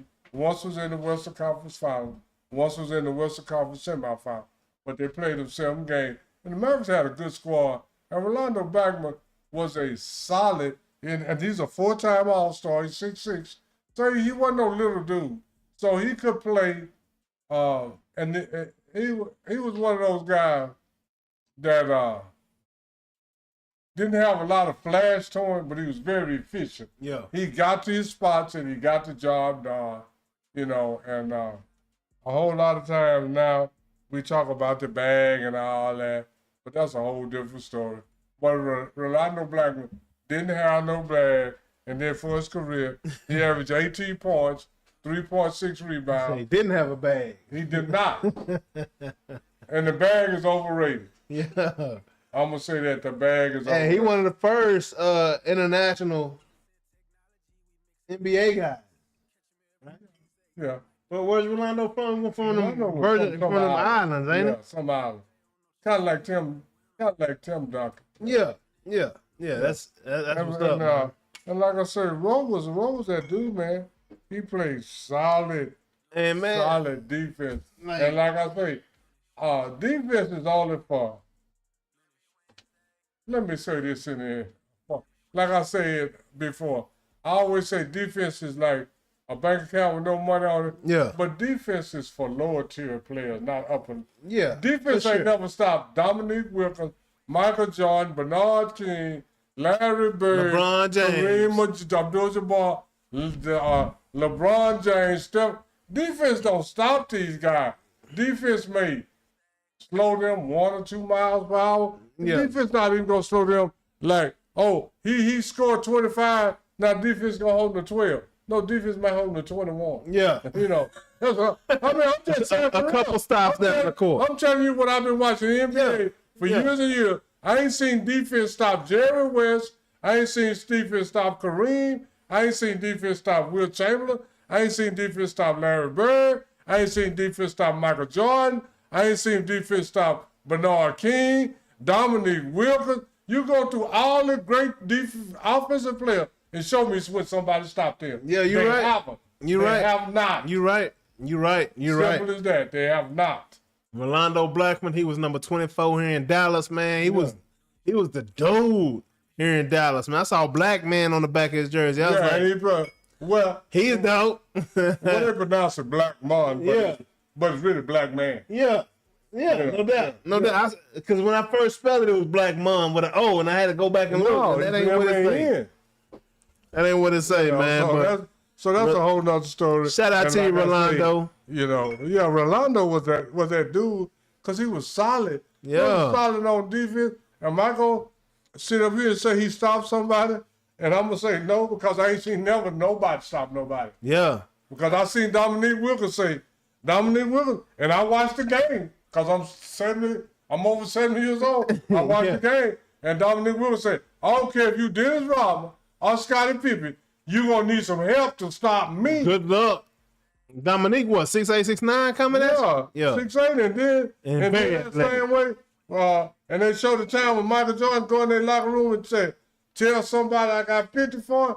Dominique said, tell Scotty I got 40 for him. And guess what? He went and did it. Yes, sir. So Rolando Blackman was that dude, and he was solid defense, and the Mavericks was a perennial playoff team when they had Rolando Blackman, Mark Aguirre, Ron Harper, James Donaldson in the middle, and Sam Perkins. They were a solid team in the 80s. And that is ring not the bell, but just my bell. What up? I don't know why the graphics doing what they're doing today, y'all, but it's all good. Forgive the machinery because it ain't me. Moving along to the NFL, huh? Oh man, we had some big moves made this week. We're gonna run through it real quick. Like that boy Myles Garrett is no longer in Cleveland. What you think about that, huh? I'm gonna say it just like this. Myles Garrett is gonna probably be a beast in LA. But like they say, Los Angeles is now the prohibitive favorite. Not so fast, my friend. Hey. That's why they play the games. Aaron Donald talking about coming back. You don't think he's gonna be the same, but you think he can still be Aaron Donald? Yeah. He's still gonna cause some hell in the middle? I didn't say that he's still gonna be Aaron Donald. I didn't say he's gonna do all that. He ain't gonna be Aaron Donald. He ain't gonna be the Aaron Donald he was. You don't think so? I know damn well he ain't. No chance. No chance. Really? Yeah. First off, you've been away from the game. You 2 years older. How long we been out? 2 years? Yeah. 2 years in activity. Michael Vick was in his 20s. Michael Vick was in jail. Michael Vick was in his 20s. Aaron Donald was free. Aaron Donald was in his 30s. He might have been working out at 25 50. Michael Vick was in his 20s. Yeah. I'm going to keep saying. Michael Vick was in his 20s. Yeah. He's 6 or 7 years now. In his 20s in jail. In jail is the best place to lift weights and run, but he ain't got shit else to do. Nutrition ain't the same though. Aaron Donald still got his chef. Aaron Donald still beating Sean McCoy in the race.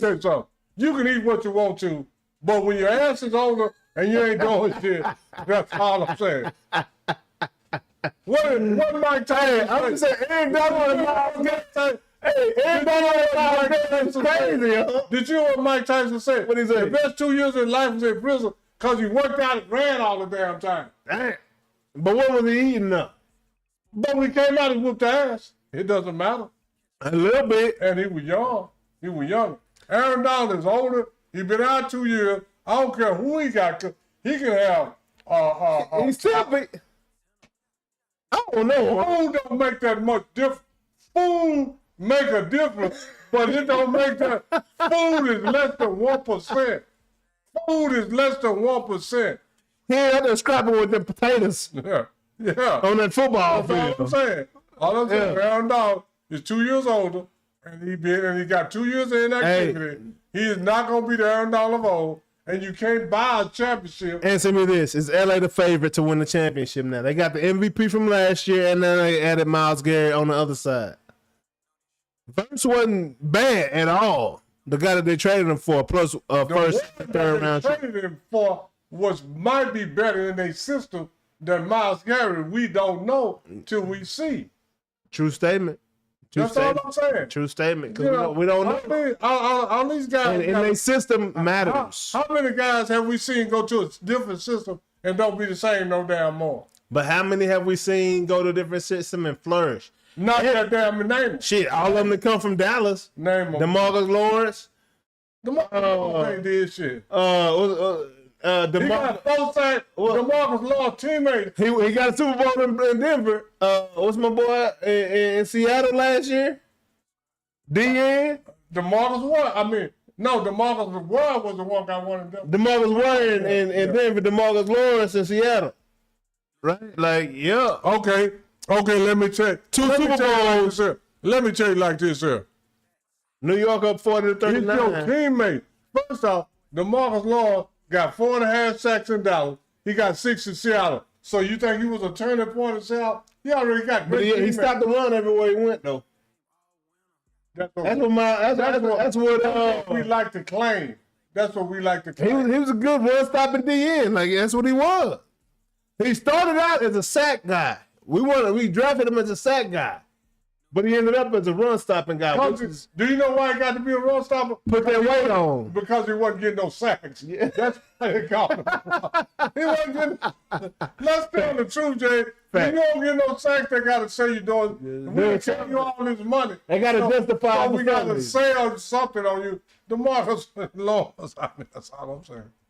Moving along. On to the next one. Your boy AJ Brown, we was talking about him last week, man. And the Pats, boy, they got the best PR in the world. They swept that whole head coach situation with Rossini up under the rug and brought up AJ Brown and still ain't got that boy on the squad. Well, they got him on the squad now. Yeah. Well, you know, he's back with Mike Vrabel. Vrabel had him in Tennessee. In Tennessee, what you think about that? You think? It ain't going to be no change. It ain't going to be no. Hey, I am picking up AJ Brown in fantasy football, no doubt. Yeah, but this is the thing. He going to get targeted a lot. Pats ain't finna win the NFC. They was at the Super Bowl last year. The Pats ain't finna win it. Do you know how hard it is to go back to that? How many teams went back? That's all I'm saying. You say AJ Brown don't make them better? No, I mean, not that much better. Like they prohibited favorites or something. He make them better, Randy Moss. They might not have won the Super Bowl, but hey, Randy Moss and Tom Brady did some damage now. Might not have won the Super Bowl, but they did damage in the NFC they got there. First off, he ain't fucking Randy Moss. Tom Brady. So he put up Tom Brady-esque numbers. But did he win? We don't care about your numbers. Tom Brady-ish numbers. Like you say, ish. Ish is close to shish. Ish is next to shish. Yeah. So I don't care how much ish you get. If you don't get the win, I don't care how close. Close don't count. So you don't think AJ Brown is a difference maker at all? Yeah, he'd be a difference maker, but is he better than Diggs? Did they upgrade from Stephon Diggs? Who would you rather have, AJ Brown or Stephon Diggs?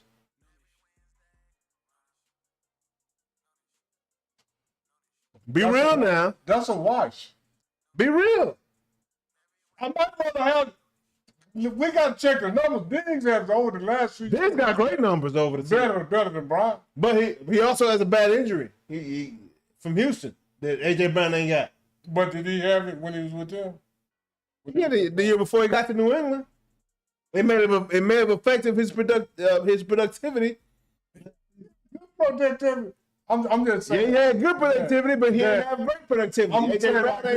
AJ Brown ain't had no injuries. AJ Brown is not no tipping point to say that New England is a favorite. He not hobbled either. Huh? He ain't no hobble guy. Like, but you're right. He ain't no tipping point. Yeah, that's he ain't moving the meter that much. Yeah, he ain't moving. He moving the needle from a little below half, but take a gas back to a half. It ain't at 3. It ain't at the quarter, but it ain't at the. He just barely moving enough back to half. They ain't the full These tank. guys overrated, man. They ain't the full tank off AJ, is what you're saying. He's all that for Philadelphia. Is there a receiver in the league that could go somewhere and make him a full tank though? Because I don't know any receivers that are better. I can't name a receiver that's better than AJ Brown. I can. Who? Jamal Chase, Justin Jefferson, Tyreek Hill. I can name several of them better than A.J. Brown. In their systems? A.J. Brown a dog, huh? A.J. Brown is T.O. of 2026. No, the hell he ain't. How's he A.J. not? Brown ain't no damn T.O. Look at what T.O. did and what A.J. Brown did. T.O. had quarterbacks that could get him the ball. He had Jalen Hurts on him to rock the past couple. Tannehill and Jalen Hurts, and he's done what he's done with those quarterbacks. Jalen Hurts won the Super Bowl. T.O. ain't got to play with a quarterback yet that win the Super Bowl. So we can quit talking. We sell all this false shit. What They didn't win Super Bowl because of Jalen Hurts, though. Huh? Who is that? They didn't win Super Bowl because of Jalen Hurts. He ain't no procedure. He ain't Tom Brady. Come on now. He didn't stop him from winning. But he ain't Tom Brady. He ain't Pat Mahomes. He ain't got no. I'm just saying. We're not about to sit here and act like that. We're not sitting here like Jalen Hurts is a dog like that. Jalen Hurts ain't Sam Donald. I'll say this. If Jalen Hurts and A.J. Brown is in front of me right now, I'm picking A.J. Brown.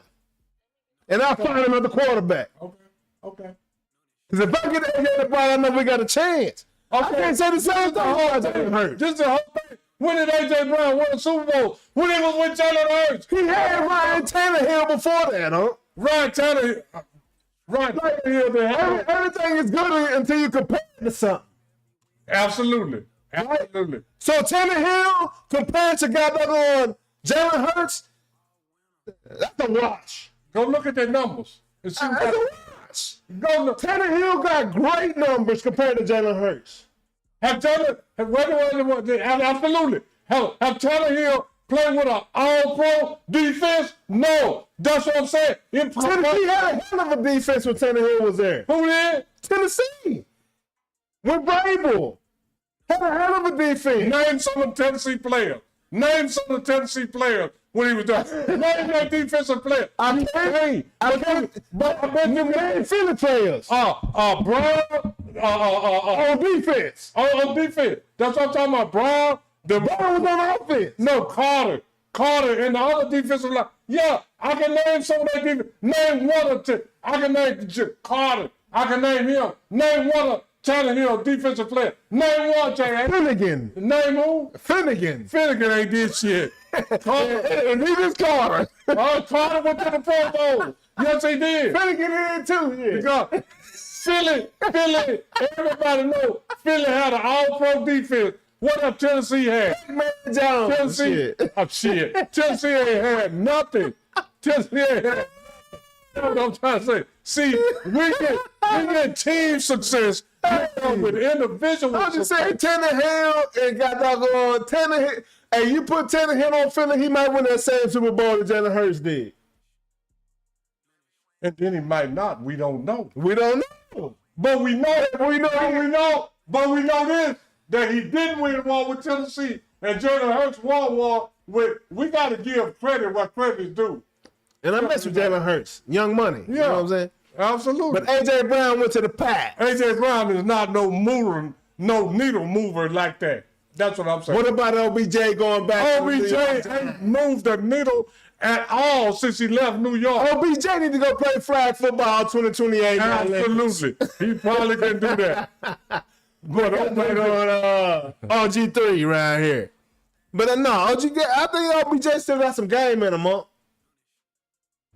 And that makes me feel like the Cowboys need to bring back Dez Bryant. Stop that shit. We need that. Hey, how you feel about this? Pickens, Dez Bryant, and CeeDee Lamb, huh? I put Dez Bryant at tight end, though. I feel like Dez needs to stay where he at on the damn couch. Just like OBJ need to go sit next to Dez on the couch and watch football. Because OBJ, man, we make a big deal out of OBJ, but OBJ got about 4 catches during his whole damn career. He ain't did a lot, man. OBJ's solid now. Go look at his numbers. Hey, before he got hurt in the Super Bowl, he was a leading receiver in that game. OBJ, hey, if he can stay healthy, I don't know if he still got something, but 3 years ago. Here you go, Jay. Here you go.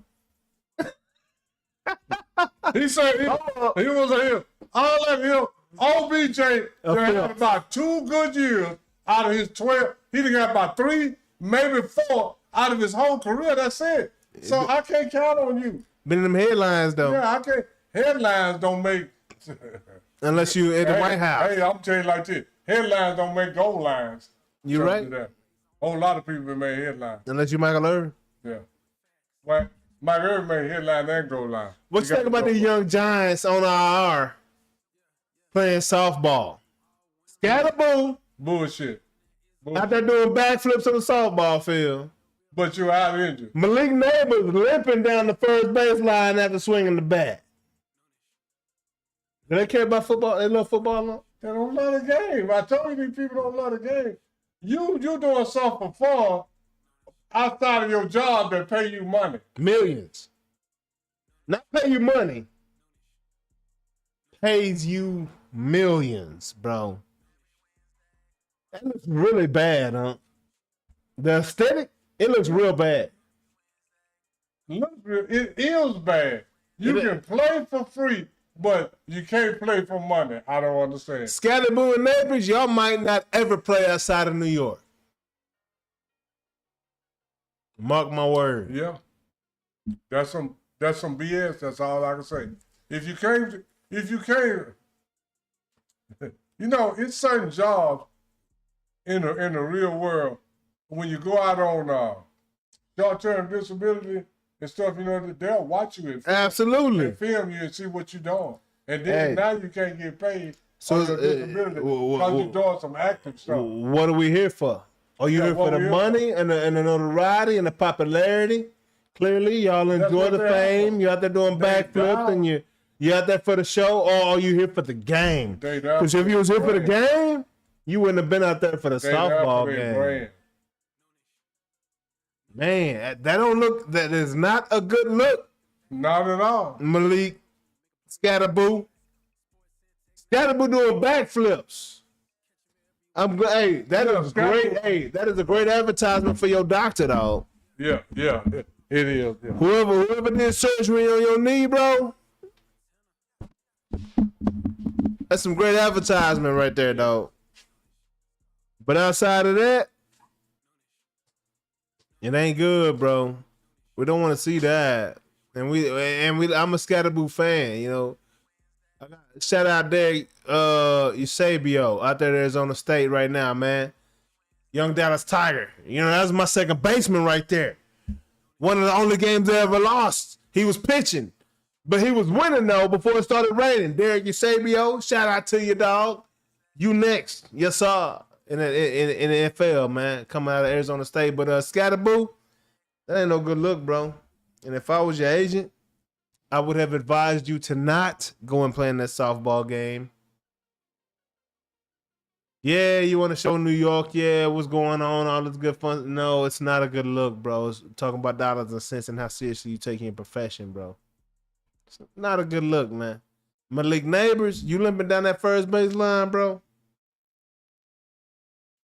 Sit your ass down. Sit your ass down. Sit your ass down, dog. Sit down somewhere, dog. You ain't ready. He wasn't ready. Malik, you ain't ready, dog. Now, I love the competitive spirit. I love the good heart, the good-hearted nature of wanting to do something for good for others. You know what I'm saying? But sit your ass down, dog. If you want to do something good for others, get your knee healthy, bro. You got millions of New York Giants fans up there relying on you to be healthy by opening day, bro. Sit your ass down, bro. Y'all getting NIL chips? How much they pay y'all playing that softball game, dog? It had to be worth something. But again, hundreds of millions versus thousands, bro, sit down. Don't nobody want to see that, man. And I'm just talking to you as big bro right now. Forget everything else. As big bro, it's okay. You can miss the softball game this year. You can miss it next year. compared to the same thing they paid Terry Rozier. We want to Terry Rozier, man. Go look back at Terry, dog. That's what I'm getting at. Yeah. What are we doing right now? We talking big boy money versus chump change, dog. NIL ain't nothing. Ain't got shit on NFL. That's all I'm saying, bro. Especially in New York, man. Yeah. And I know everything helped because them taxes is beating y'all upside the head, but bro, like, big picture. Be better than math, yeah. Look man. at the big picture, man. Be better than math, bro. Yeah. Do that. You know what I'm saying? Because I don't want to see you limping down the first base line when I know football season coming up in 3 months. My nigga, like, come on now. Young buck. Get healthy, bro. You can miss this softball game. They ain't paying you that much. They ain't paying you as much as the Giants. I promise you that. No. So, dumb move. Yeah, in my opinion. And man, I just want to say, if anybody out there, if you see something, say something. See something, man, this is say an something. interactive experience. Yeah, man. Well, you know, Trip the Ghost always got something. Always saying something because that's our main dude. But if you're out there, if you see something, say something. Film Boat Podcast, what's good, dog? My boy say San Antonio in 6. Yeah. You think so? Could be. San Antonio in 6 over New York? Yeah. Over the these Knicks coming in 11 straight wins, 3 straight against Atlanta, 2 straight sweeps. But this is what I want to tell everybody. We said the same thing a couple weeks ago about OKC. I mean, that's what makes me so kind of skeptical. Because I even said myself, and I'm going to reiterate this on this show. See, this thing, I'm going to back off what he said. And when I'm wrong, I ain't got no problem admitting. I said that San Antonio was going to have a hard time getting 2 games. Francois is about to win the NBA Finals and the World Cup same summer. And Wemby going to be at the World Cup chilling in America, watching. Yeah. Kicking it with his boy Mbappe. Telling y'all, dog. Last week I ain't say nothing. OKC and I never said nothing between OKC and San Antonio. Because San Antonio is, man, ridiculously young and ridiculously deep and ridiculously hungry, bro. And this is what I want people to, this is what I keep trying to get people to understand. Oh, they ain't got no experience. I keep telling people this. Good trumps experience. Yes, sir. Good trumps experience. Oh, and I okay. got NBA evidence to back this up. Hell, look at the president. Look at the president. Yeah, well, we don't talk about that. Good Trump's experience. Yeah, hey. Magic Johnson. There's some people won in the early years. Magic Johnson, Bill Russell, Larry Bird, all these people won Kareem, all these people won their first or second year. So good trumps experience. So when we talk about experience, that means they're not good enough. Because if they're good enough, it's going to trump that. And I ain't saying our president good. I'm just saying. Yeah. He's popular. Yeah. Popularity. And he beat the more experienced political people. Is all I was getting at. Absolutely. Is what I was getting at. But moving on. What we got up next in this time? Oh, yeah, boy. Hey, we bringing it back, man, to the fam, man. We bringing it back to the family, huh? We're going to bring it back to the family. Oh, Shador, huh? Shador, 17.7 million. He did that. NFL set a new record on the license in sales and licensing. Not even talking about the jersey sales. And guess who? He broke Tom Brady's record. First season. And you know what Tom Brady's record was? What was that? 9 million. He got 17. Man, I almost doubled it. Yeah. We was 300,000 away from doubling it. Yeah, absolutely. So hey, man. So hey, that's what I keep telling people. Shador gonna make his money with or without Cleveland. So I wouldn't even worry about starting. I won't just worry about making my money because Cleveland is a death trap for quarterbacks. Go look at all the quarterbacks that they did that didn't do nothing in Cleveland and just didn't do nothing. Hey, but the Browns got that motion right now clearly because Shador is there. Shout out to you, Shador Sanders. Yes, sir. I can't wait to see you start this year, dog. And don't let your business handle you. Man. That's all I can tell Shador. Period. And I'm sure your daddy already told you that. Because that's why they mad at you, Shador. Because you got a daddy. Boy, got that bag. You got a black father. You ain't got no daddy. You got a father. Got a black father. Anybody can be a daddy. It's hard to be a father. So Shador got a father. That boy Caleb Williams got a father too, and that boy on the Madden cover. He might not have been 17.7 million in sales last year in the NFL. That's how the jersey sales. Only a licensing, not that much to do. But he got a father, and he is on that Madden cover. But you know what? I ain't never seen his father. I see his mama all the time. I do too. Crying on the shoulder. We can blame that on Michael Jordan, all that crying. But anyway, that's another. Gotta come back to MJ. God, hey Caleb Williams, hey, congratulations. But I'm gonna tell you like this: Caleb got a great future. He just needs a little help, man. Hey, got some nuts on him getting on that Madden cover. You know, it's a curse. It's curse. Yeah, you know they got, but you know this the whole thing. I don't believe in curses or law. Yeah, you don't either. I believe in God. Yeah, I believe Caleb does too. Exactly. The way he cried on his mama's shoulder, he definitely believe in God. Moving on. But I ain't mad at. I mean, this is the whole thing. Like I said, back in my day, men don't cry. So when we see somebody cry, we like, what the hell going on? Big girl don't cry. Yes, sir. You know what time it is. It's Trip to Go's favorite time of the show. We have already arrived.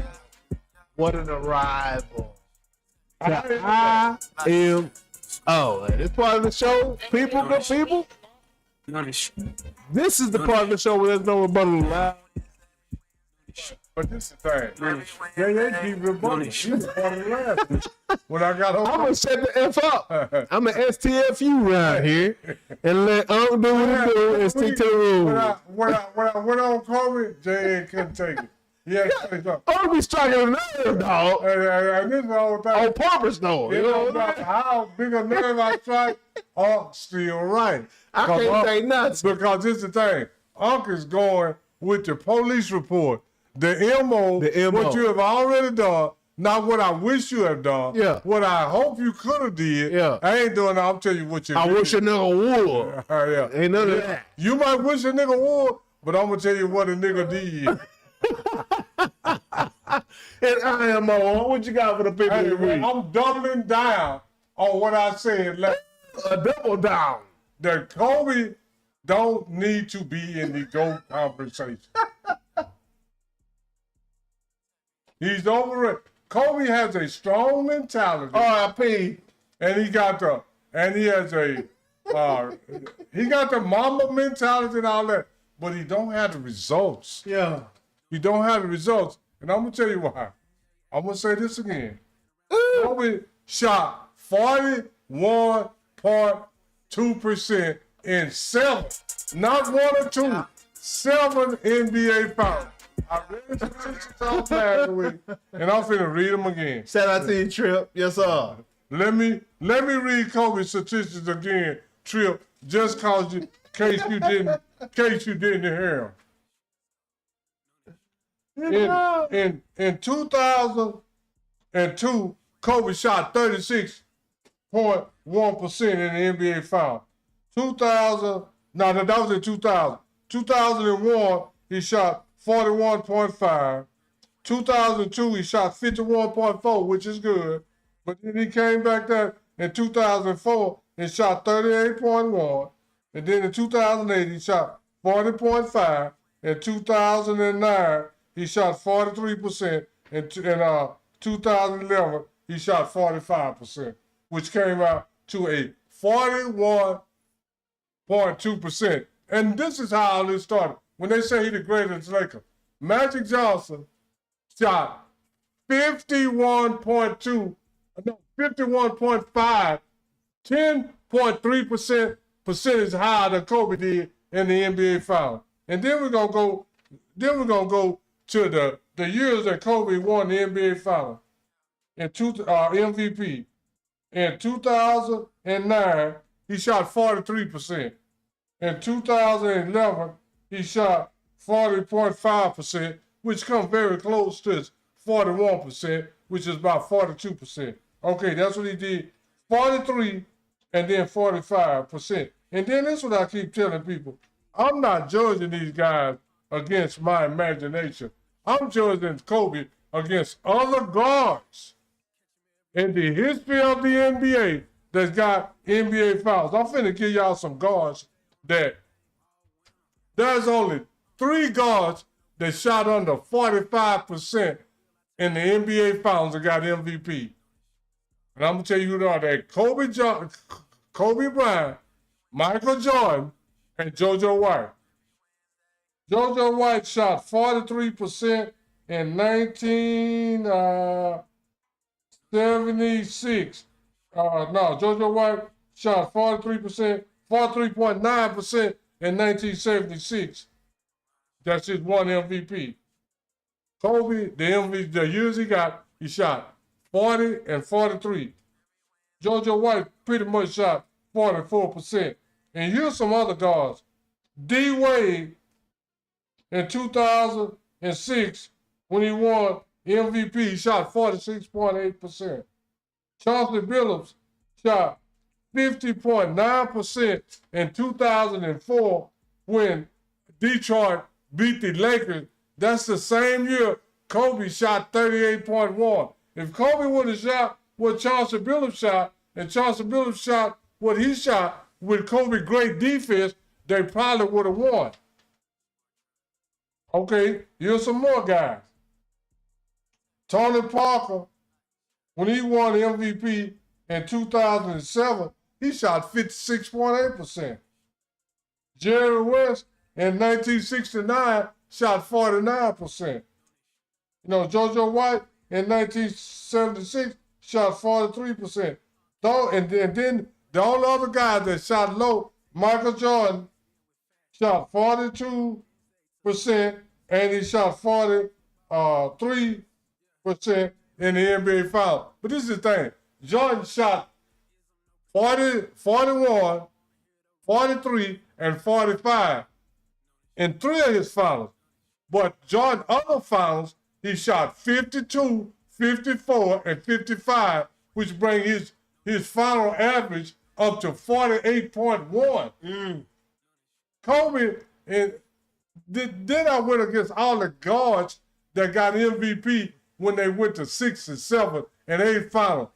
Kobe is the lowest shooting one. Kobe's mentality is great, but his efficiency is bad. All of this stuff got to weigh into that is, when you shoot 41% in the NBA Finals, take you out the GOAT conversation. Stop shooting. Yeah, stop shooting. Because there ain't nothing about 41% good at all. And he shot that, he went to 7 finals and shot 41.2%. Magic Johnson went to 8 finals and shot 51%. Michael Jordan went to 6 finals and shot 48.1%. So what are we talking about?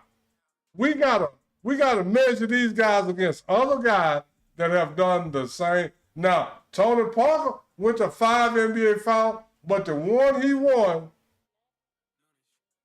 MVP, he shot 56%. Frenchman like Wemby. Yeah, and then Tony Parker, when you go look up all the NBA finals that he played in, he still shot 46% for the 5 NBA finals. So Kobe, we gotta put, Kobe is not an elite rebounder. He's not an elite passer. He's not an elite shooter. He's just an elite scorer, which means if you're an elite scorer, but you're not an efficient shooter, that means you shot a lot. That's all. And I'm not trying to go in on Kobe. I like Kobe. His mentality and all this, and this is the same. This all I'm saying is that when we point out shortcomings on certain people, we got to point out shortcomings on everybody. Yeah. And I do remember that Kobe wouldn't shoot in the fourth quarter. Wasn't that against Denver? Phoenix. Okay. They'll bring that up, but they'll bring up LeBron. Oh, he did He this. quit. Yeah, they'll bring that up in quick. that series. So let's bring up to Kobe and all that. And let's bring bring that up shit- that Michael. I'm a Laker fan, so I bring it up often. And then let's bring up that Michael didn't win a game against Larry Bird. Let's bring that up. Let's bring up that he went to it took him 5 finals to get out the first round. Let's bring all that up because that's on their resume. Yeah.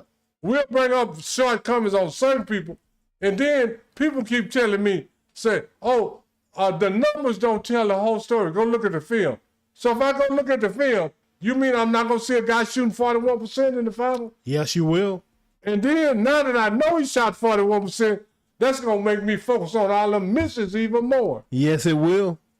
So I don't know what people talking about, and I ain't going in on Kobe. I'm just telling the truth. And if you say, "Oh, you disrespecting dead," the truth is not disrespect if you dead or alive. The truth ain't disrespect. I don't care if you dead, alive, you're in a coma, you're sick, you crippled. The truth is the truth. It don't matter who you are. Lies feel great. Yeah. So that's all I'm saying. Some of these guys, and then when you go by, everybody say, "Oh," because I had the same conversation with some other people on the internet about some other stuff about. They said numbers don't tell the whole story. If numbers don't tell the whole story, how come we so quick to say Michael 6-0 in the final? He got 6 MVP. Them is numbers. Numbers do tell the whole story. You people don't tell the whole story. Numbers do. People lie, numbers don't.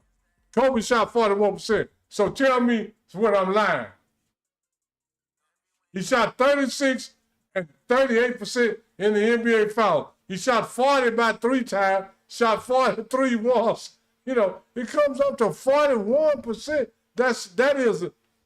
It's nothing about, and this is the thing. He's not even shooting threes. And then I left out Steph Curry. Steph Curry shot 48% in 2022 when he won the final, and that's shooting a bunch of threes.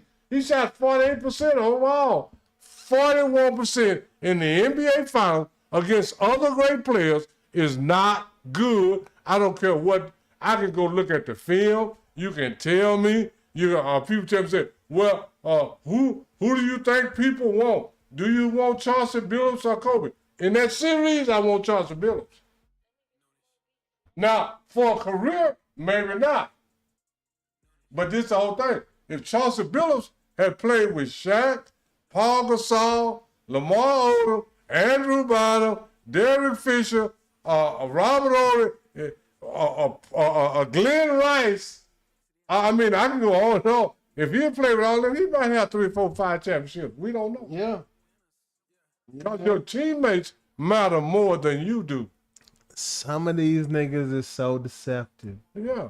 Using my style of contraceptive.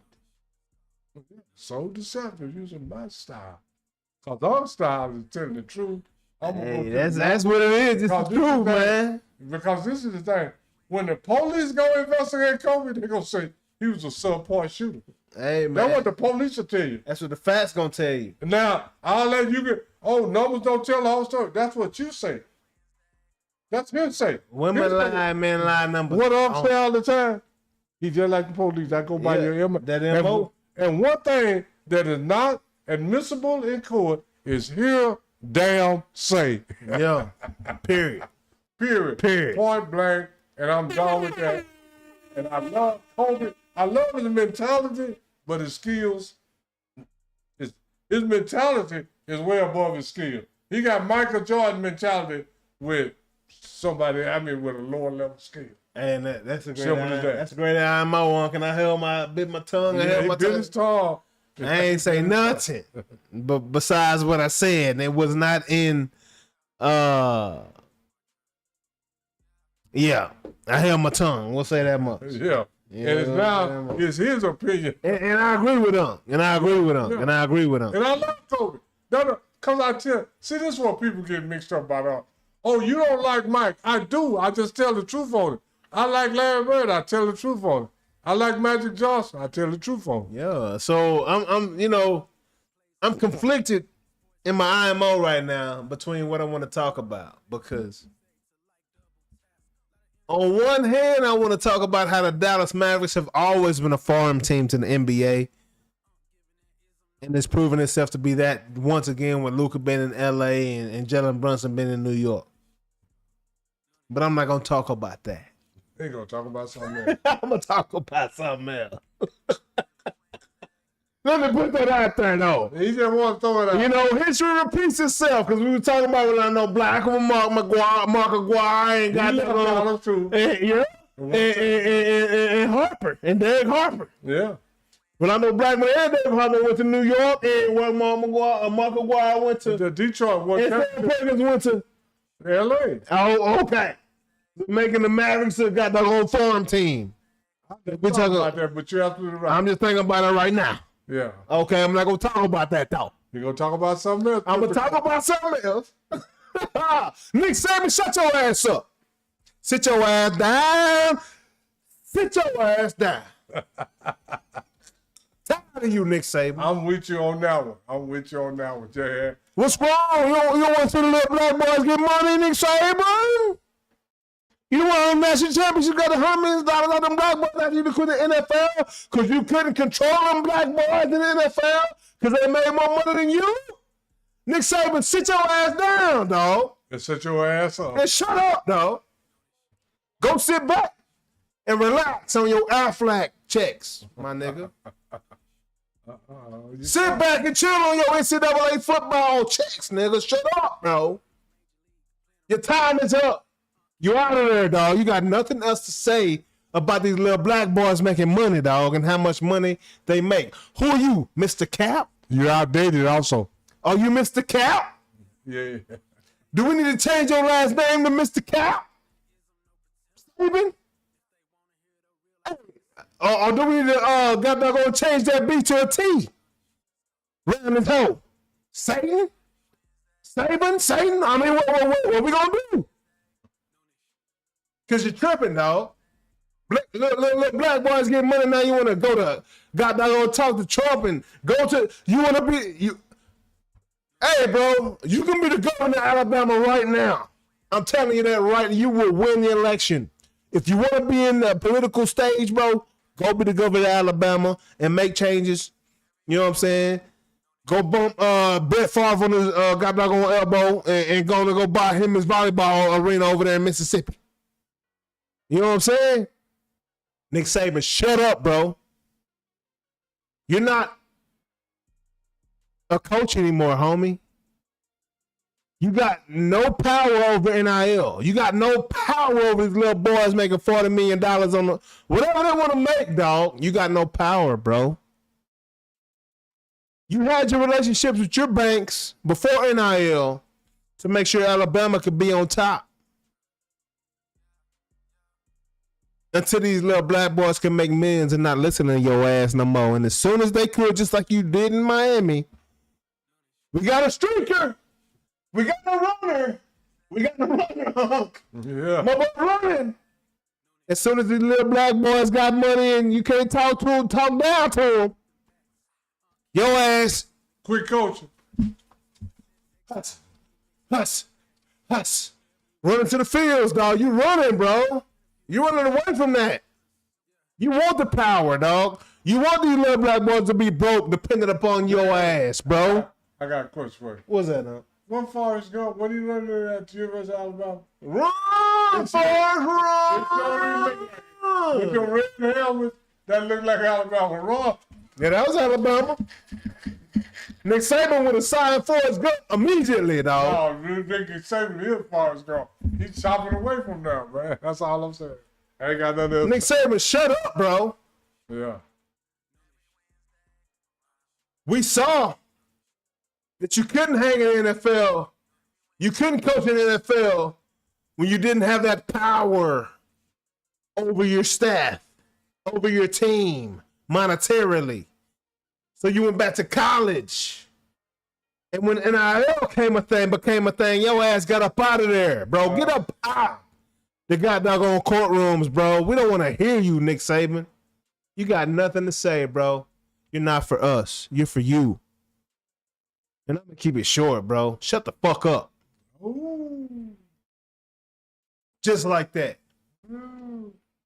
Just like that. You and Dion, y'all might be in the same umbrella on the half flag, but y'all ain't the same man, dog. Dion is 10 times the man you ever been, bro. Period, bro. He want to see these young boys get that bread. You don't. Absolutely. So Nick Saban, you are anti-us. And I'm not with it, dog. That's all I got to say about that. I'm going to hit them horns on my way out. Call it what you want to, but I meant that. You get 2 birds, Nick Saban. How I feel about you. On my way out. And that's my opinion. Here we are. You feel me? Yeah. And then we talked about everything, J.A. Gotta run over this right quick. That's all I got to say about that. Russell Wilson retired today. Yeah, good job, Russ. You was out of there, dog. About retired 5 years ago, but he just announced it today. And you know, He stopped trying a long time ago, huh? yeah. And I was saying like this. For all these dudes got all this credit, all I'm gonna say is like this. 1 Super Bowl. Yeah. And that's it. That's it. That's it. Should have been 2. Could have been 2. Shoulda, woulda, coulda, But but it wasn't. wasn't, dog. You know. And on that note. And you throw the interception. Yes, sir. You can say what the coach called, but when you look right there, you didn't see that damn man. You didn't see that man. That's all I'm saying. Look like another love TKO. Yeah.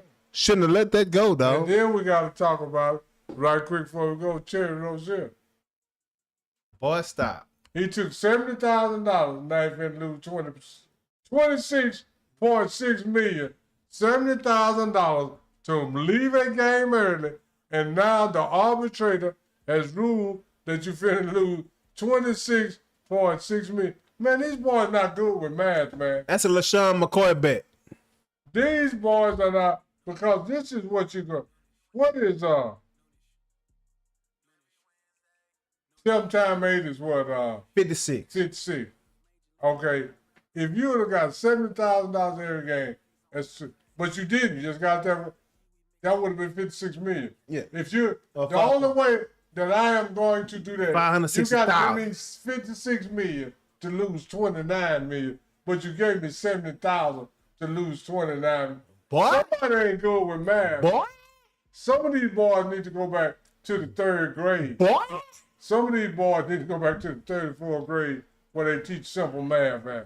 Because you're not adding up. If I take $70,000 and I get caught, I'm finna lose this $26 million.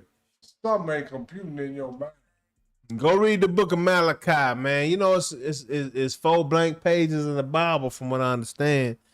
And it's all moments when fathers were not present in sons' lives. And God gave 400 years of silence. But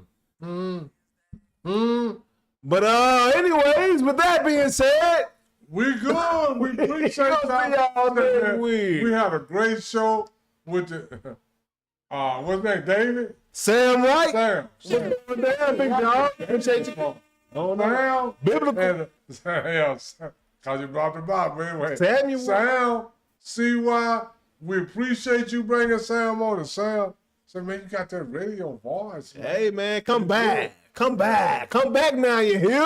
Yeah. Ain't that what they say on Beverly Hills? Yeah, come back now, you hear? Come back now, you hear? Yeah. But hey, what we gonna do is see y'all next week sometime around 7-ish. Appreciate y'all tapping in, baby. So all I got to tell you is like this. Get it right. Hey. Noonish at night. It ain't noonish at noon. It's noonish at night. Get it right. Get it right. And Get it tight. You, if you ain't heard, go and spread the word. Noonish at night is the real deal. And we ain't talking about all the damn field. Yes, sir. We'll see y'all at dawn. Peace. We love y'all. See you next week. Playing around with them bats. Kia OG, making plays on the track. Sports and technology, we mix it in with facts.